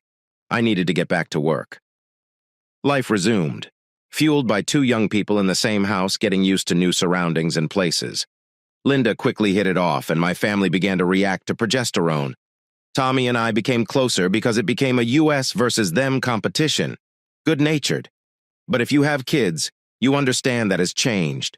They have done well in school and will start the next school year at the same level. Emma and I got married in mid-August in a small ceremony and honeymooned in New Orleans.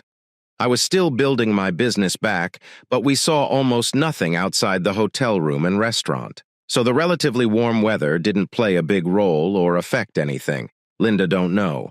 So I rebuilt my shattered existence with the help of really good friends, wonderful relatives, new and old, and a wonderful, faithful, loving new wife. I'm happy.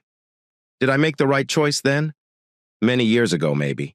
I think I made perhaps the only possible choice. I'm lucky. That's all I can say for sure. Here's the next story. Travis Wesley was having one of his most frustrating days yet, after all. It's not every day that your 23-year-old beautiful wife tells you she's going to date other men. Starting tonight, Travis just sat at the kitchen table with his hand around his glass of monkey shoulder. Scotch. He hadn't taken a sip of the amber liquid in 10 minutes. Just sat staring straight ahead, not seeing, not hearing, but definitely feeling sick as a dog. Travis knew there wasn't enough Alka-Seltzer in the world to make his stomach stop hurting. He'd heard stories of other people's wives telling them they were going to date other men, but he'd always assumed it was just an urban legend. How could a woman assume that her loving husband would allow her to date other men with other men? He knew what the word cuckold meant, but he just couldn't believe that a woman could be so callous to her own husband, so blatantly selfish in her desires. Until 45 minutes later. Of course, it was Monday, but it had been a good day at the firm where Travis worked, and he'd even walked out the door a few minutes after 5 p.m., whistling a cheery tune. He was still feeling pretty chipper when he walked into the house and found his wife sitting at the kitchen table, sipping a glass of red wine with a glass and bottle of his favorite whiskey. In its usual place. He put down his briefcase and poured himself 3 fingers of the liquid before sitting back in his chair. "What's the mystery here, Lauren?" asked Travis, noticing the crooked half-smile on his wife's face. His wife looked him straight in the eye and smirked. He saw a wicked expression in her gaze. He moved nervously in his chair. "Do you think, Trav, I've been a good wife and mother all these years?" she asked nonchalantly. Travis furrowed his brow. His wife knew he was a quiet, brooding man, and she could practically see the wheels turning in his head before he answered, "Yes, I do. So do you think I should get some kind of reward?" she asked in the same blank tone. A few more seconds passed while Travis carefully considered the question again. A reward for doing what a good wife and mother should do. Do I get rewarded for doing what a decent husband and father should do? "What the hell are you asking me, Lauren?" Travis inquired angrily. "Travis, I'd like to go on a date with another man tonight," she said, calm as a lake, on a wonderful morning. Travis was glad to be sitting down. He could feel bile surging through his body. His thoughts were like a freshly cleaned chalkboard, absolutely blank. A difficult date. He squeezed himself out with another man. Lauren glanced at her spouse with the carelessness of a child. She nodded slowly. "Yes, Travis is with another man. I haven't had a date with another man since you and I were exclusive 24 years ago. I've been a nice wife to you and mother to the children, and I deserve a date night with another man. An opportunity to try someone new, not someone to adore, but someone to enjoy. Just for fun," she said. "I'm 47, and I'm not going to stay attractive forever. I want to experience more men while I am still an attractive lady, and I can do it by snapping my fingers." Travis's lower jaw progressively fell. He knew he had accurately understood his wife's remarks, but she couldn't have meant them, could she? He did not even need to pose the question. Laura nodded at him, as if reading his thoughts. "Damn," he mumbled as she rose from the table and walked up the stairs to her bedroom to change. Lauren arrived downstairs looking amazing in a little black dress that virtually clung to her gorgeous 5'5" figure. With no bra, it came to mid-chest in the front and only reached mid-thigh. Her makeup was light. A gorgeous woman requires a lot of makeup, and her long golden hair was styled into a high ponytail. It was a breathtaking moment. Lauren realized that in that moment, she belonged entirely to her husband. Then, "I'm not going to let this happen, Lauren," Travis replied, rising from the table. "I'm not sure what you're allowing yourself, but you will not do this and will remain my wife." Lauren's dazzling smile transformed into an unpleasant grin. "Trav, you are not going to spoil this night for me. You may act harsh, but you know you're not going to divorce me over this. Where are you going? To find a woman like me if you let me to walk away? You will not. You are already aware of this, and the kids will be upset with you for ruining our family. I agree, Travis. Let me have fun for a few years, and then we'll be just you and me, growing old together. You know you adore me. You do not wish to be alone for the rest of your life, while I have a pick of males." The automobile horn sounded. Lauren took a little suitcase and stepped over to Travis, attempting to kiss him farewell. Her husband flinched as if in alarm and recoiled to the side. Lauren's expression was one of astonishment and hurt. Then her expression turned angry. "I'll be home when I return," she snapped and walked away. He stared in horror as she walked out the door. Did his 23-year marriage come to an end? It looked like it. Lauren stepped out the door without looking back at him. Scientists have discovered a sad but real fact. Those with attractive appearances have an advantage in life over their more average friends. They make friends more easily, people pay more attention to them, and teachers generally give them higher grades. Lauren's situation worked out just well. She rapidly found that by flapping her eyes and smiling, she could attract practically any boy she desired. Travis, like nearly every other boy she met, had fallen under Lauren's spell almost immediately. His family had moved to town this summer right before he started 8th school. He met Lauren on the first day of school and was immediately charmed. Travis was a good athlete who was popular among the other pupils. He eventually mustered up the nerve to ask Lauren out on a junior high-style date, which she accepted. They formed a relationship that lasted until the first few weeks of their freshman year at the local high school. Lauren replaced Travis with Landon Estes, a junior who was a starter for the high school soccer team. As a freshman, Travis weighed 5'4", 110 pounds, whereas Estes weighed 6'2", 190. Despite his feelings being bruised, Travis accepted his fate. He recognized Lauren was not a good match for him in terms of appearance. Furthermore, the majority of the lads at school were far too attractive for Lauren. Lauren socialized with the popular boys at school since she was dating a soccer player. Travis was one of the faceless minions that wandered the halls. He dated and befriended a few students, but he never spoke with Lauren Soames again during their high school years. He noticed that the few times she had met him, she had acted as if he were a stranger. He was outraged the first time it happened, but he eventually came to accept it. By his final year of high school, Travis had grown 9 inches and gained 40 pounds. He was an attractive and athletic young man, but he was far away from Lauren. Of course, few people were like that. He attended the prom with his lovely but not remarkable girlfriend. Lauren was the prom queen, while her date was the prom king. Travis attended Michigan State University to study accounting after graduating from high school. During his 4 years of studies, he met various girls, but he did not write serious novels. Lauren was a marketing major at Central Michigan. She dated and slept with numerous men during her undergraduate years, including a marketing professor. When she needed to change a B into an A, it was pure serendipity. They both found work in Grand Rapids after graduating from college, approximately a year after graduating. Travis and a few co-workers were having a Friday night lunch and networking at a renowned bar restaurant. When Lauren and 2 women walked in, everyone turned to gaze at the stunning woman in the green dress. Lauren didn't pay much attention because everything was expected and she was used to it. Who is this goddess? We assigned Steve White to a full table of co-workers before he could think about his words. Travis reflexively said, "Ladies and gentlemen, this is Lawrence Soames." Everyone at the table switched their attention from the woman to Travis. Many of the mouths are agape. "Have you met her?" one of them inquired incredulously. Travis grimaced. He despised calling attention to himself. "Anyone paying attention?" I was approximately 14. As soon as we got to middle school, I was done, and she disregarded me for years like I was the invisible guy. He asked gently, "Do you have any good groping stories?" One of the women at the table made a joke. "Hell, I'd drop him in a hurry, and I'm confident I'd be fine, at least at this table." The entire team burst into uncontrollable laughing. Lauren and her friends exchanged brief glances. She believed she knew one of the men at the table, but wasn't certain. Lauren sat facing the table of the man she thought she knew. "Dude, you're not going to say hello to that walking wet dream, are you?" inquired about White. "Jesus, Steve, you are drooling." The first interviewee commented, "Very unimpressive. Casey Gordillo. For 4 years, she claimed not to know me. I'm not sure why she brings me up now," Travis said.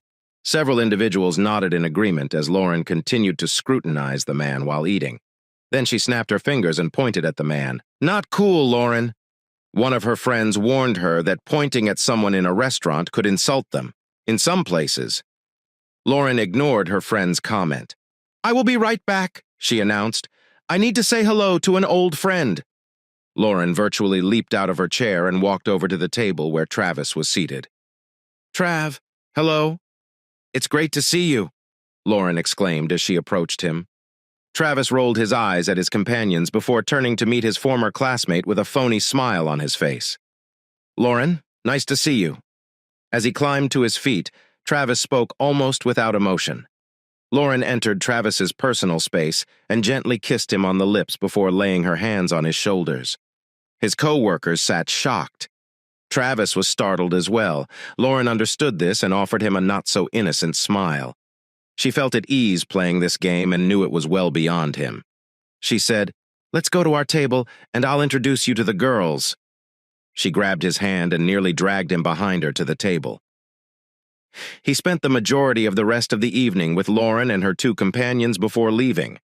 Lauren stole his cell phone, obtained his number, and entered her own. Lauren was more than fascinated by Travis's seeming indifference to her. This had never occurred to her before. He was nice in the meal, but he spent more time talking to her 2 friends than with her. She kissed him on the lips multiple times that evening, but he never reciprocated the kiss. Travis's co-workers at the pub swarmed on him on Monday morning, curious about the outcome of his connection with the goddess. They were taken aback when he informed them he stayed for another hour and then went home alone. "She's fantastic, but she's 14 levels higher than me. I understand," he hissed. "I don't need that kind of annoyance."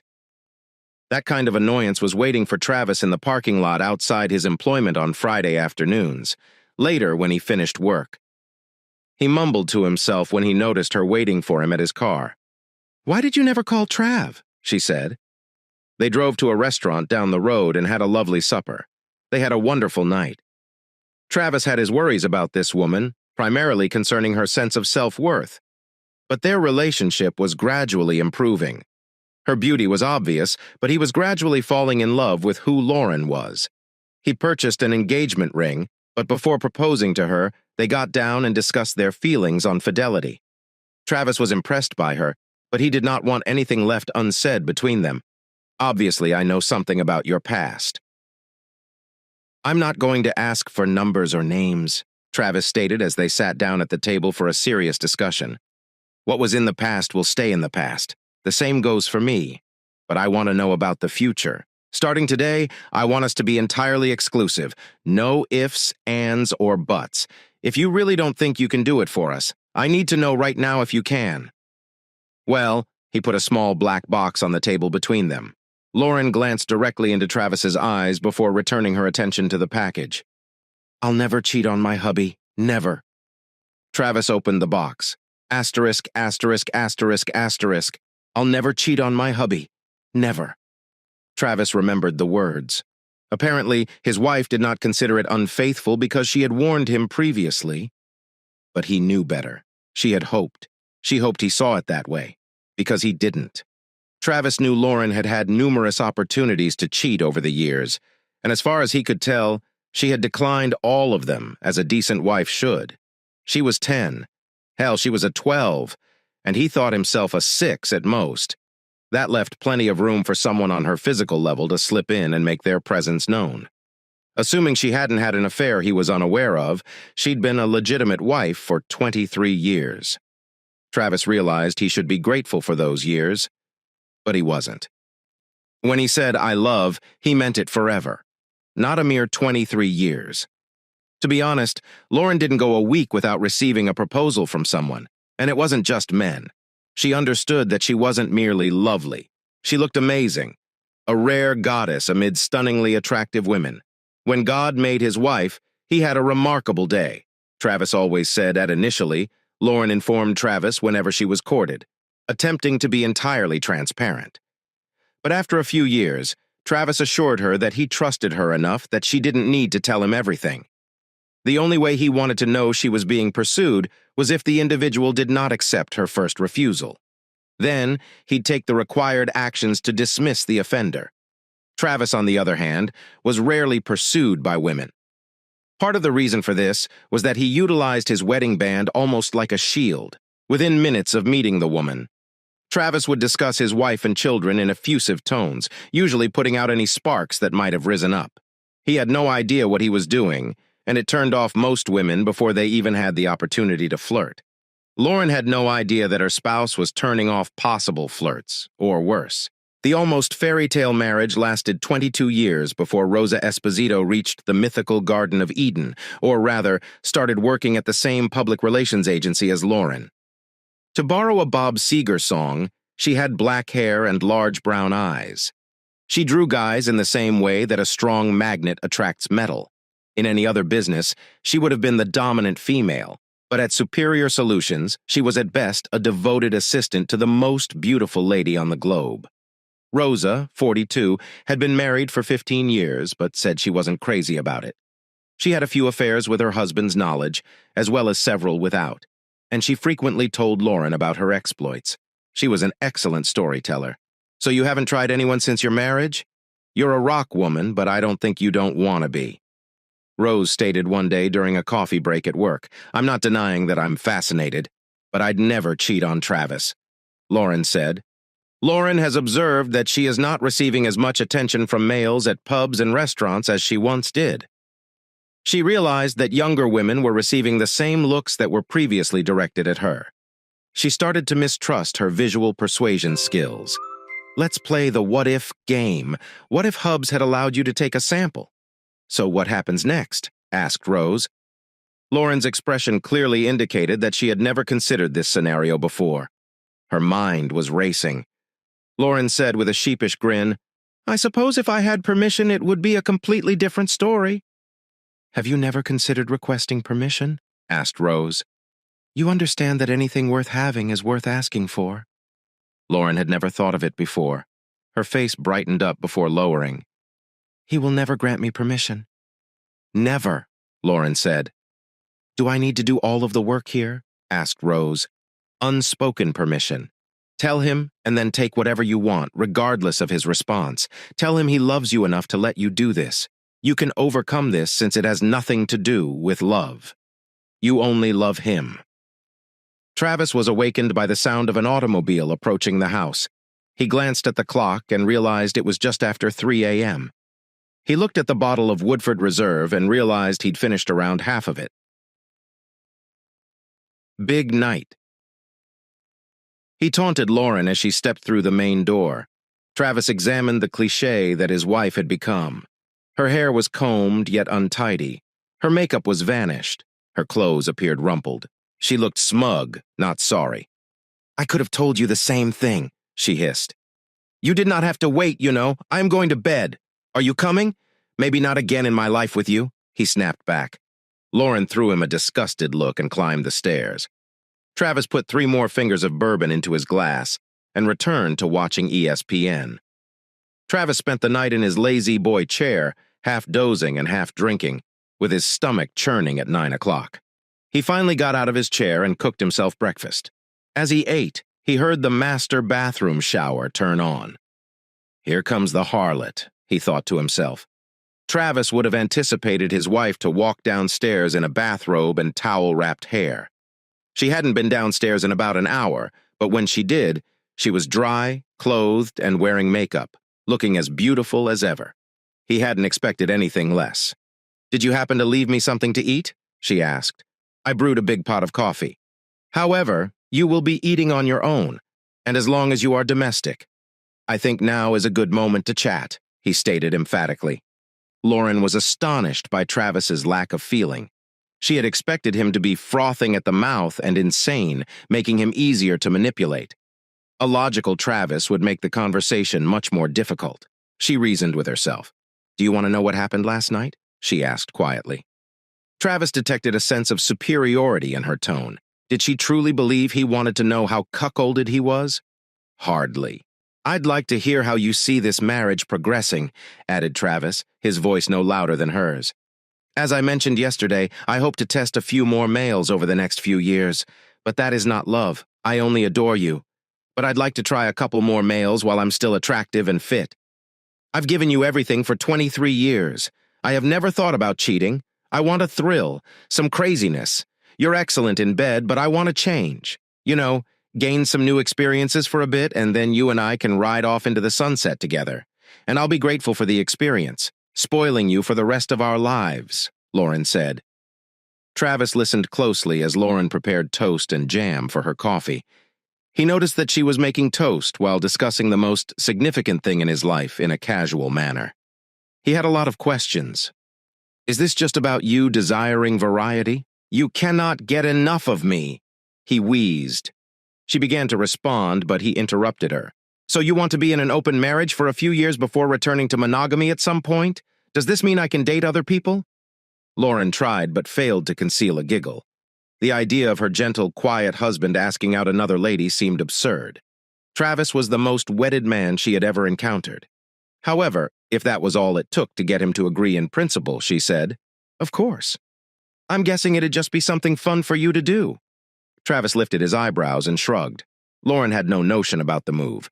However, she had one thought. So, would you like to go on a date with Rosa? You know, a very attractive woman from my office. I'm sure she would love to say yes, Lauren said, knowing that her friend would have no issue entertaining her husband, especially if it meant assisting Lauren in her objective of having fun with other men while remaining married. Travis appeared puzzled. I'd love to have a date with Rose, but no thanks, darling. That would make me a complete slut, he explained. Lauren's face began to blur into a smile, only to be immediately replaced by an angry frown. "I'm not a whore," she exclaimed. "If you insist, baby," he murmured, much more seriously than she had anticipated. "I still don't agree with it. So get over it, honey, because I'll do it regardless of whether you agree," she hissed. Rose arrived into Lauren's office on Monday morning at 11 a.m. and noticed that Lauren was not happy. Lauren snarled as she closed the office door behind Rosa. "Hell, he even declined a date with you?" Rose frowned. "I had no idea I was on the menu, but what the heck? How could he turn something like that down?" She spoke while rubbing her body with her hands.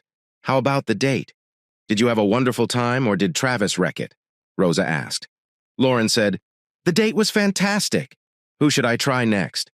Both women laughed heartily, and Lauren was relieved that she had not been served with divorce papers right away because she and her husband had scarcely spoken. She thought it was best not to question about his plans, even though he hadn't told his wife about them. Travis didn't want to expedite the divorce. He hoped she would immediately come to her senses and forsake her silly cuckold schemes. He believed he could forgive her and forget her misconduct if she stopped being so dumb. His hopes were raised when Lauren did not go on a date the next week, despite the fact that he had not returned to the bedroom and they had not communicated positively. Lauren, on the other hand, was dressed to the nines the next Friday night, clearly prepared for a date. "Are you serious about doing this again with the same guy, or would you entertain someone different this week?" Travis spoke sharply. "Damn, Trav, didn't you hear anything I said? This is not about you. It's about me and my ambition to acquire something before I become too old to interest anyone. I don't desire you any less. I just want more and different. I get hit on all the time. I simply want to enjoy it. I will always get back to you. What if I don't want you to go back with me? I will not share you. I'm not going to sit back while you have fun. I'm not built for it. I will not wait for you to try. Half of our town's male population. I'm not sure when you had your first date, but I believe I could get over it once. It might have been extreme idiocy, but twice is excessive disrespect. Extreme treachery. Stay out all night. Stay forever. We're finished. I wasn't put here to take shit from you. Wah, wah, wah, wah," she muttered, making torquing motions with her right-hand fingers. "You know you do not want to lose me. This does not have to be an either-or dilemma." Travis had asked his attorney to draft the documentation last week, thinking it would not be necessary. He planned to call his wife on Monday morning, but first he had to inform his two daughters. Jackie, 21, and Michelle, 19, didn't trust their father when he called that evening, at least at first glance. But after speaking with both of them, he discovered that the older daughter suspected something was amiss. He yelled over the phone, "You knew she was going to do this shit and didn't tell me. Don't you think I have earned the right to know what will happen? Please, Daddy. I've been put in a very difficult situation. One of you will be unhappy with me, regardless of how I play it. Besides, it is her body. It does not belong to you, and if she wishes to share it, do not yell. Travis, I understand she put you between us, but do not offer me that. She can do whatever she wants whenever she wants because it is her body. We administered oaths. Oaths are placed above her body-related remarks. 2. She muttered briefly before falling silent. Shit, baby. I am sorry, Daddy, she whispered. Lauren was shocked and embarrassed when the divorce papers were handed to her in the office on Monday morning. She burst into tears and dashed to the ladies' room. Rose came out a few minutes later, having heard the commotion ahead. Rosa said, "You should have known he'd make you file the papers. You didn't hear him well, baby. This is his way of hurting you back. It's sort of like that. Men are such babies. He is attempting to force his hand on you. He's not going to give up a 23-year marriage and half of his possessions. Give him a week to be alone and survive on his own, and he'll crawl back." Lauren straightened up, returned to her desk, picked up her phone, and dialed her husband's number. "How could you do this to me? In the office, in front of everybody. Trev, I know you're hurting, but I deserved better." She almost screamed into the phone after 23 years. "Didn't I deserve more than your unilateral decision to end our marriage? If I wasn't right for you, couldn't you have just given me advance notice and we could have parted ways in a civilized manner?" Travis said. "I do not want to be civilized. I do not want a divorce. I still love you. You still love me," she wailed. "I still love you. But that love fades every time you have fun with someone else." He let out a growl. My love isn't an endless well. Like you, I had always assumed it was. Who would have thought it was? We were both mistaken. Lauren considered the divorce. Her attorney had requested and received marriage counseling, even though Travis was vehemently opposed. Lauren smiled and Travis frowned as they were led into the inner sanctum of the counselor sanctuary, where they discovered Lily and Camacho sitting in one of the chairs behind the counselor's desk. Most marriage counselors believe it is their job to reconcile divorcing couples, and female counselors appear to favor women. And the couple occupied 2 of the 3 available seats at the table. The counselor cleared her throat, indicating that she would begin. I've read both of your cases and reviewed both of your statements, Miss Camacho began. Let's start with something simple. Mrs. Wesley, did you tell your husband that you would be seeing other men for several years now? Travis was trying hard not to show the counselor his smirk. Lauren was trying hard not to show the counselor how shocked she was. She thought about lying, but then realized she had no cover for that lie. Yes, I told him that. She responded quietly. It's something I don't need for him to do for me. Our marriage will be unaffected. Well, I guess we'll call it a day. The counselor apologized for wasting Mrs. Wesley's time. I'll talk to the judge and get this whole mess over with. But, Lauren stuttered. Honey, if you thought for 1 minute that what you did to your husband would go away with me, you're out of your mind. You should be ashamed of yourself. But apparently you don't have an ounce of shame in you. Frankly, you disgust me. Miss Camacho said for the next month, Lauren called and texted Travis several times a day as he rented a small apartment near his home. He didn't return her calls or texts, so she enlisted the help of their daughters, who called several times. Dad, you know you still love her. If she stopped seeing other men, would you give her another chance? Asked Michelle during one of those calls. So she's still doing it even after I compelled her to serve? Asked Travis in a shaky voice. All he got in response was silence. That was all the explanation he needed. Michelle never phoned again to ask him to try again. Travis was startled at how rapidly word of his planned divorce circulated, especially among unmarried women. Several women at his work had offered sympathies about his marital issues, as had several women who were acquaintances of both himself and his wife. He was wise enough to recognize that not all of their condolences were selfless. Connie Myong, a longtime friend of his wife's, had called to express her sadness for what was happening in Travis's life. She not so quietly offered him a shoulder to weep on. Travis was astonished that his wife's close friend was hitting on him so blatantly in all the years they'd known each other. The divorced woman had never once thrown even an oblique glance at him. I would never seek a friend's husband. It's just wrong, she told him. But now that you're a free man, though, the rules are different. I'm letting you know I'm interested in you. I'm shocked. I'm flattered, but I'm not a free man yet. Connie and I won't date until our divorce is finalized. I know what I'm doing is ridiculous, but I refuse to cheat, Travis stated. You are such a Boy Scout. Trav, that's one of the things I admire about you. Always have. Can we at least set up a date when you are free? Said Connie. Sure, said Travis. But I don't want to come between you and Lauren. You have been pals for years, after all. I admire your empathy, but just because she's a deadbeat doesn't mean I have to pass up a wonderful person. If you were simply a strange guy who we had just met, I wouldn't think twice about it, Connie said. How about I call you when the leash is off? Travis was joking. Travis kept his word and called Connie on the day his divorce became legal. On Saturday night, they headed to a restaurant followed by a local jazz club. They were both satisfied with the date, and he agreed to call again. Travis hadn't considered taking off his wedding band on the last day of the divorce, but it seemed to be a major thing for single ladies. When a few female co-workers spotted the vacant space on his ring finger and commented on it, the amount of flirting at his office grew significantly. This was new to him, and one day at lunch he told his best friend at work about it. There are many gorgeous women in this office. How had I not noticed that before? Asked Travis. You, buddy, were just a bastard, remarked Robert. Perdido.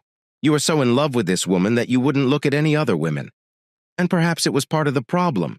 She is always being tested. She possesses value. And you were so emasculated and gave off such a feeling that no lady would even glance at you in the first month following his divorce. Travis went on 4 dates, including 2 with Connie. He hadn't yet slept with any of the 3 ladies he was dating, but it was not his intention. Travis's daughters, who had had better communication with their mother than with their father in recent months, kept hearing her assertions that while she could get any man with the snap of her fingers, their father was just an average man in his 40s who was having difficulty finding a date, let alone a steady girlfriend. They began to feel terrible for their father, and one Saturday morning, about 2 months after the divorce, they showed up unexpectedly to his apartment. Travis was not pleased to be woken up at 836, especially after entertaining his companion late the night before. Sonia, a gorgeously busty 25-year-old, was the daughter of a friend of a friend of a friend who required a dependable companion for a wedding celebration. The evening was so enjoyable that the pair decided to end it at Travis's apartment. She was sleeping in his bed when he opened the door while dressed in his robe. "What?" he inquired as he swung the door open and saw his kids smiling, carrying bags of bagels, lox, and cream cheese. "Hey, Dad, can't your 2 favorite girls stop by for breakfast?" Jackie spoke as the pair entered the house. Travis kissed both of their cheeks and led them to the kitchen table, where they emptied the bags they were holding. They were simply stacking bagels. Sonia emerged from the bedroom wearing one of Travis's white shirts, half-buttoned and probably nothing else. "I apologize. I didn't know where you were expecting company, youngster," Sonia explained. "Mom mentioned you were a free agent." Both females blushed as Sonia poured herself a cup of coffee. No, Sonia, these are my children, Jackie and Michelle," he responded, pointing to the daughter with the correct name. They came in for breakfast. Bagels and lox. Sonia giggled. They exchanged small conversation for a time until Jackie inquired whether Travis had spoken with Lauren recently. He frowned for the first time in several days. He'd found it nearly impossible to be furious with Sonia until now, despite the fact that she was a tad hefty for his 48-year-old frame. "I have to tell you, Dad, we expected you to miss Mom by now," Michelle replied. "We understand she misses you. I would have assumed that with me gone, she'd be living life to its fullest. I understand I was a boat anchor for her. I assumed she was knocking them 2 by 2 in our old bed." "Daddy," replied Jackie as Sonia giggled and Michelle frowned. "She's not a slut, you understand. Really? Think about it for a second. How many guys has she slept with since our breakup?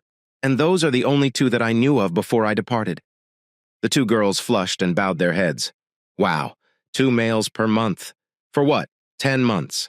That would be 20 different guys. 3 males per month would be 30. That sounds like a lot to me, Sonia agreed. If looks could kill, Travis's daughters would send Sonia to her death in seconds. She was well aware of the reality. "Don't blame me if a woman can't keep her legs closed," Sonia said. Kids, Travis stated.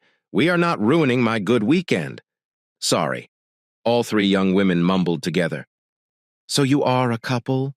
Jackie asked Sonia quietly. "You do not look any older than me. Your father believes we are the same age, but don't worry. I won't be your stepmother eventually. We are just pals. He's a fantastic person. He was my date to the wedding reception last night, and he's really gorgeous. Did I mention that he's also a great guy? We have to agree that he's a fantastic guy, even if he can be a jerk on occasion," Jackie added.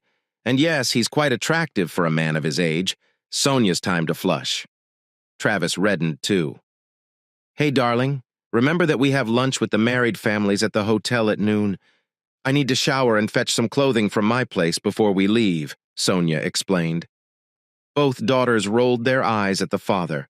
"Mom, she was my age?" Jackie informed her mother during lunch a few weeks later, and it didn't seem like a one-time event. They spent time together. They enjoyed each other's company. "I doubt he'll come crawling back to you very soon." "Mom, no, you simply caught him on a good day. He was probably assisting a friend's youngster and got lucky. She is probably a whore. He will sleep with anyone. Your father is a lovely guy, but he is not a stud." "Jackie." Jackie raised an eyebrow at her mother. "You always seemed satisfied with him until you announced that you were leaving him. Why didn't you simply cheat on him without saying anything? Wouldn't it have been so much easier? You could have had your cake and ate it. That would have been cheating, Jackie. And what if he had caught me then? Then we'd wrap up by telling him I wasn't cheating. And I was confident he'd give me what I wanted once he understood he was about to lose it. I have to admit that I did not anticipate the divorce to happen. I never believed he'd have the guts to do it." "Mom, I believe you misunderstood love for weakness. And somewhere along the way you realized it was up to you. Was it all worthwhile? For the first time, Lawrence's face betrayed the strain of her experiences. Rose had stated that it was much better than it turned out to be, but no, it was not worth it.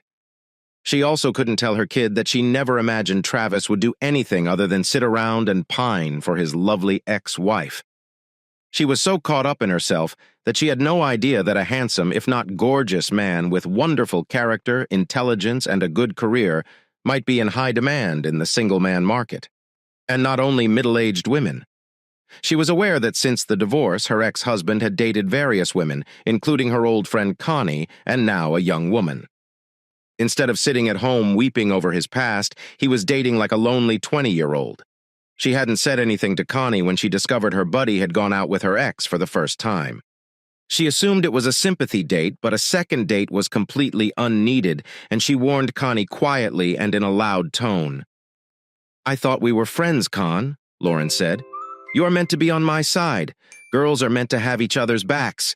But he has done nothing wrong to you, Lauren, and he is a good, great guy. He embodies everything I look for in a man. Why don't I go on a date with Travis? Women are lined up to go dates with him. He's a beef on the hook, lady, and he's an excellent date. And in bed, too. I'll go out with him whenever he invites me out. How could you reject a man like that?" Lauren simply stared at her friend, her mouth gaping. She was just starting to realize she was deluded. She adored Travis. She despised going home to an empty house at the end of the day. She despised sleeping alone at night. Travis had no idea that his life would become so eventful. He would have been content if his formerly uninteresting life had remained unchanged. Regardless, he was content with his existence. He had a terrific job, and his social life was excellent. He enjoyed interacting with other women, and the majority of his dates ended in bed. He was clearly not searching for a long-term spouse at the time. There was more to life than just marrying a beautiful woman. Marla Gooding had shoulder-length silver hair with purple streaks pulled into a ponytail that came out of a hole in the back of her Chicago Cubs baseball cap. She was 60 years old and seated in the left grandstand of Wrigley Field Stadium. She had collected more than enough looks. Travis Wesley, the ex-husband of one of her long-standing employees, Lauren Wesley, was among those who looked at her with admiration. She and Travis had attended a Cubs game as part of their weekend excursion to Chicago. Marla has worked with Lauren Wesley for more than 15 years. She met Travis at various corporate occasions where he was accompanied by his then-wife, and she always thought he was a lovely and attractive guy. She was aware that he and Lauren had split approximately 2 years ago. Marla had been a widow for about 5 years, having lost her beloved spouse in a vehicle accident. She had only been on one date with Travis before deciding to get his phone number. Yes, Travis remembered her. He thought it was difficult to forget a woman who exuded both elegance and attractiveness. "Would you like to go out for dinner with her?" "Absolutely," he said. Their first date had been at a fancy restaurant a few months prior, followed by a concert at the Philharmonic, for which Marla had provided tickets. The evening concluded with the couple kissing at the front entrance of her home. The second date was a Saturday trek on the trails, and the woman laughed several times as Travis, who was plainly exhausted, had to take small breaks throughout the day. Apparently, she and her late husband were ardent climbers and trail hikers. And while Travis thought he was in good shape, he was mistaken. He also discovered that Marla had the trim figure of an older woman, as well as intriguing gray eyes.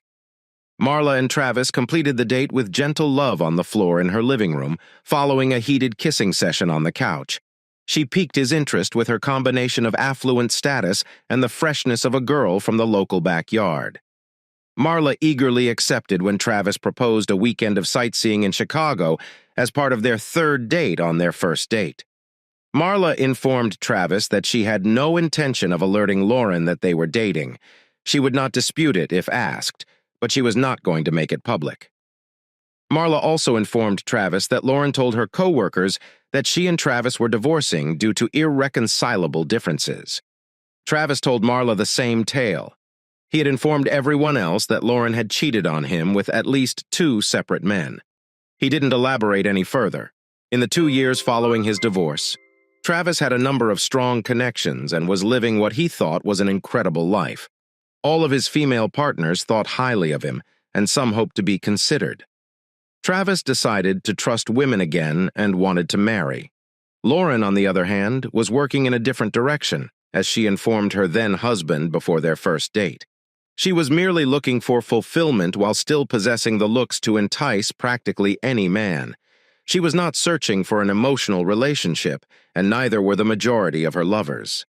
That fundamental divide between the two former partners would prove problematic for Jackie. She and her mother were busy organizing the impending wedding, which her father was pleased to pay for. Lauren told her daughter that she believed both parents should attend the wedding without dating to reduce tension. Jackie readily agreed to the proposal and discussed it with her father. That same week, they talked over lunch. "Is this a wonderful idea coming from you or your mother?" Travis's voice was hoarse. "I plan on bringing a date. I'm paying for this party and I plan to have a great time with everyone I bring. Hell, I've been taking dance lessons for about a year. Since you announced your engagement, you've started taking dance lessons. Seriously, only for my wedding. That's quite sweet. But no buts. Jackie. Apparently she doesn't know anyone close enough to invite, so she's also attempting to stall me. She's once again being a greedy bitch, attempting to twist the situation to her advantage. Sorry, sweetie, but I'm not going as a bachelor party to my own daughter's wedding. If you don't have the courage to tell her that, I will. She can go alone or on a date. It's up to her." Travis said, "I'll bring a date." "I got it, Dad. I will tell her your explanation is correct, and I truly want to watch you dance. However, you will want to invite someone older than me. I can do it, sweetie, but you must see Sonia and I dance." Travis grinned heartily and received a bright smile in return for the wedding. Travis believes he took Connie missing with him. She looked gorgeous in the sea green dress she purchased and paid for. They clashed over the fact that he had purchased the dress. Travis explained to the woman that because he was the bride's father and required to wear a tuxedo, she needed a new dress, which he gladly purchased. "And, yes, I understand you need shoes to go with it," he told her with a big smile on his face. Travis's experience walking his eldest daughter down the aisle was both nice and unpleasant. Travis noted to himself that all of the other fathers who had warned him about this had come up short. Nevertheless, the day had been amazing. He had to confess that he, Connie, and his children had a great time and danced late into the night. The appearance of his ex-wife was the only source of controversy on the day. She had her own date. Not that Travis cared, but the date spent the first half of the wedding smirking at Travis, and then the second half of the night hitting on various women like an annoying drunk, until Jackie begged her mother to remove the visitor. Lauren, clearly mortified, apologized, and immediately ushered the man out the door, departing with her beau. Lauren nevertheless took the time to accompany Connie to the women's restroom. She told Connie, "You man-stealing bitch." They had been in the restroom. "I'm sorry, but I've never stolen men from anyone," Connie said. "He divorced you before we were even dating. You have only yourself to blame for the divorce. You sacrificed a wonderful man for cheap entertainment." Lawrence's face became scarlet, and her eyes, which had previously been focused on the other woman, went blank. She bowed her head and stood still as Connie walked out the door. Connie didn't say anything to Travis or the family since she didn't want to spoil the beautiful day. Michelle went to see her father a few months after the wedding and appeared to be upset. Travis observed her for a while before posing the inquiry. "Okay, Mitch, what is going on?" "Travis noticed your nervousness throughout the night." Michelle blushed profusely and started to stutter. Travis realized there was something wrong. "Dad, I know Mom has mentioned getting back together with you on occasion and how she plans to win you over after she stops having fun with other guys. You two have not been doing anything else, have you?" she asked. "My life isn't your business." Travis exclaimed, "Young lady." "But no, I did not sleep with your mother. Why? Because she has venereal illness. Dad." I overheard the finish of her chat with her friend Rosa, who informed her that she had syphilis. Michelle spoke slowly without looking her father in the eye. Travis was astonished, then sorrowful, as Michelle watched him from the corner of her eye. "I presume you're telling me this because you care about me," Travis explained. "However, it is customary state policy to advise all potential receivers of the disease that they must be tested. I didn't realize that." "I was merely taking care of you, Dad. she explained. I know Mom is still sleeping soundly. Some of my pals have warned me that she is a true slut. It's always embarrassing when a friend calls your mother a slut. A few days later, Travis received an unpleasant phone call from Marla. He recognized she was concerned about the same issue Michelle was, despite having her own health worries. In case you're wondering if I ever slept with my ex, the answer is not just no, but hell no, Travis stated. I understand your concern, Marla, but there is little I can do if my ex is a piece of work, Marla commented. The billet is the nicest thing I've heard her say in a while. Her outside activities have recently become the focus of water cooler talk. It appears that the longer she's been single, the less discreet she is. Lauren utilized her STD as a beginning point in her attempt to reclaim Travis. She was satisfied that she had had enough men to last the rest of her life, and she had begun her plan to get Travis back. 6 months after the doctor declared her cured, she was still furious of Travis for divorcing her the first time, which was not part of her original plan. She assumed her then-husband would never choose to divorce a woman like her, knowing the chances of his finding someone in her class were limited. The strategy could have worked if Travis hadn't begun being chased by other women. Lauren felt certain that she was attractive. She had not anticipated Travis's interest to other women. I know he's a terrific man, but don't these women see it? He's nowhere near my level, she said to Rosa one day as the two women sipped margaritas at the bar, waiting for an evening date. Rosa urged her pal towards her current lifestyle. She knew Travis was gorgeous, but she underestimated his demeanor. Also, because Travis appeared to be always subordinate to his wife, she expected him to sit about and mope while his wife had fun with other guys. Who would have guessed Travis had so much game? Lauren and Rosa had been keeping an eye on Travis ever since Lauren gave him the ultimatum. To be honest, his life appeared to be nearly as full as Lauren's after the divorce was finalized. If Lauren had been more honest with herself, she might have noticed that her ex-husband's life appeared to have improved significantly emotionally. Travis went on dates and appeared to have a good time with his partners. Lauren was having fun with hers, even though neither of them had gotten an STD. She commented that it had been a prolonged duration. Perhaps it was time to reunite with Travis. Lauren ended. The voice on the other end of the line took Travis completely by surprise. He hadn't communicated with his ex-wife in nearly 2 years. One of his daughters must have given her his new mobile phone number. He had not prevented them from doing so, but he did say he did not think it was acceptable to speak to her directly again. Hello, Travis, she purred in her most pleasant voice. I think it's time we talked, so I assumed we wouldn't talk till Michelle got married. But since it isn't occurring, why don't we return to silence, said Travis. Travis is still trying to deny that you don't love me, but you know you do. You know you want me back. Lauren remains the same, he said, still thinking. Everything revolves around you. Look, Trav, I know you're still furious with me, but I genuinely love you. I probably should have simply cheated on you and kept you in the dark, but that would have been cheating. It was still cheating, Lauren. Just because you told me you were going to do it doesn't make it any less real. You did it because you believed I would never give up on you. How sad do you think I am? Said Travis. I understand you think you have 10. Hell, you believe you have 12. But it is more than that. You're great. I do not have to live in your shadow. As has been pointed out to me several times in recent years, I am more than just the husband of a gorgeous woman.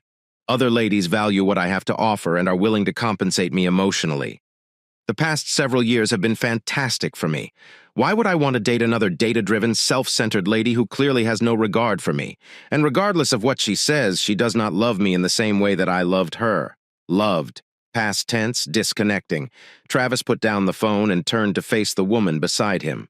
Ready for round 2? He asked Sonia. Sonia finally found and married her soulmate, but Connie and Marla maintained their friendship with Travis. He loved both of them in his own unique manner, but never married again. They loved him in their own way, and both ladies appreciated their joint bond. A few years later, they were invited to attend his second daughter, Michelle's wedding with Travis. Lauren was not pleased, as she had not invited any guests to the wedding. She nagged her daughter, but Michelle was unimpressed. Jackie and her family are right next to me. Connie and Marla are the 2 people who are closest to Daddy in the world, Michelle responded. They love Daddy for who he is and prioritize him over their own selfish desires, which not everyone can say. You got him. You handed him away as extra entertainment. Why? Simply because you were terrified of getting older and assumed he had no other options. He would never have given you up.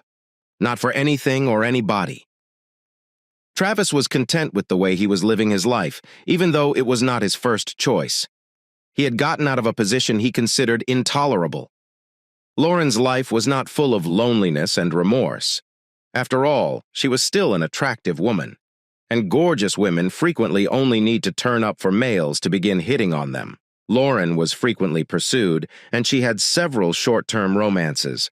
However, none of them grew into anything long-term. In retrospect, Lauren had to admit that she repented, telling her then-husband that she was going to leave him because she still couldn't comprehend how Travis had abandoned her so easily. She frequently pondered how she could have made such a huge mistake. She was 12, and he was just 6. It wasn't supposed to end like this. Thank you for listening to today's stories. If you enjoyed listening, please like and subscribe if you haven't already. Also, write a comment below with your thoughts on what transpired.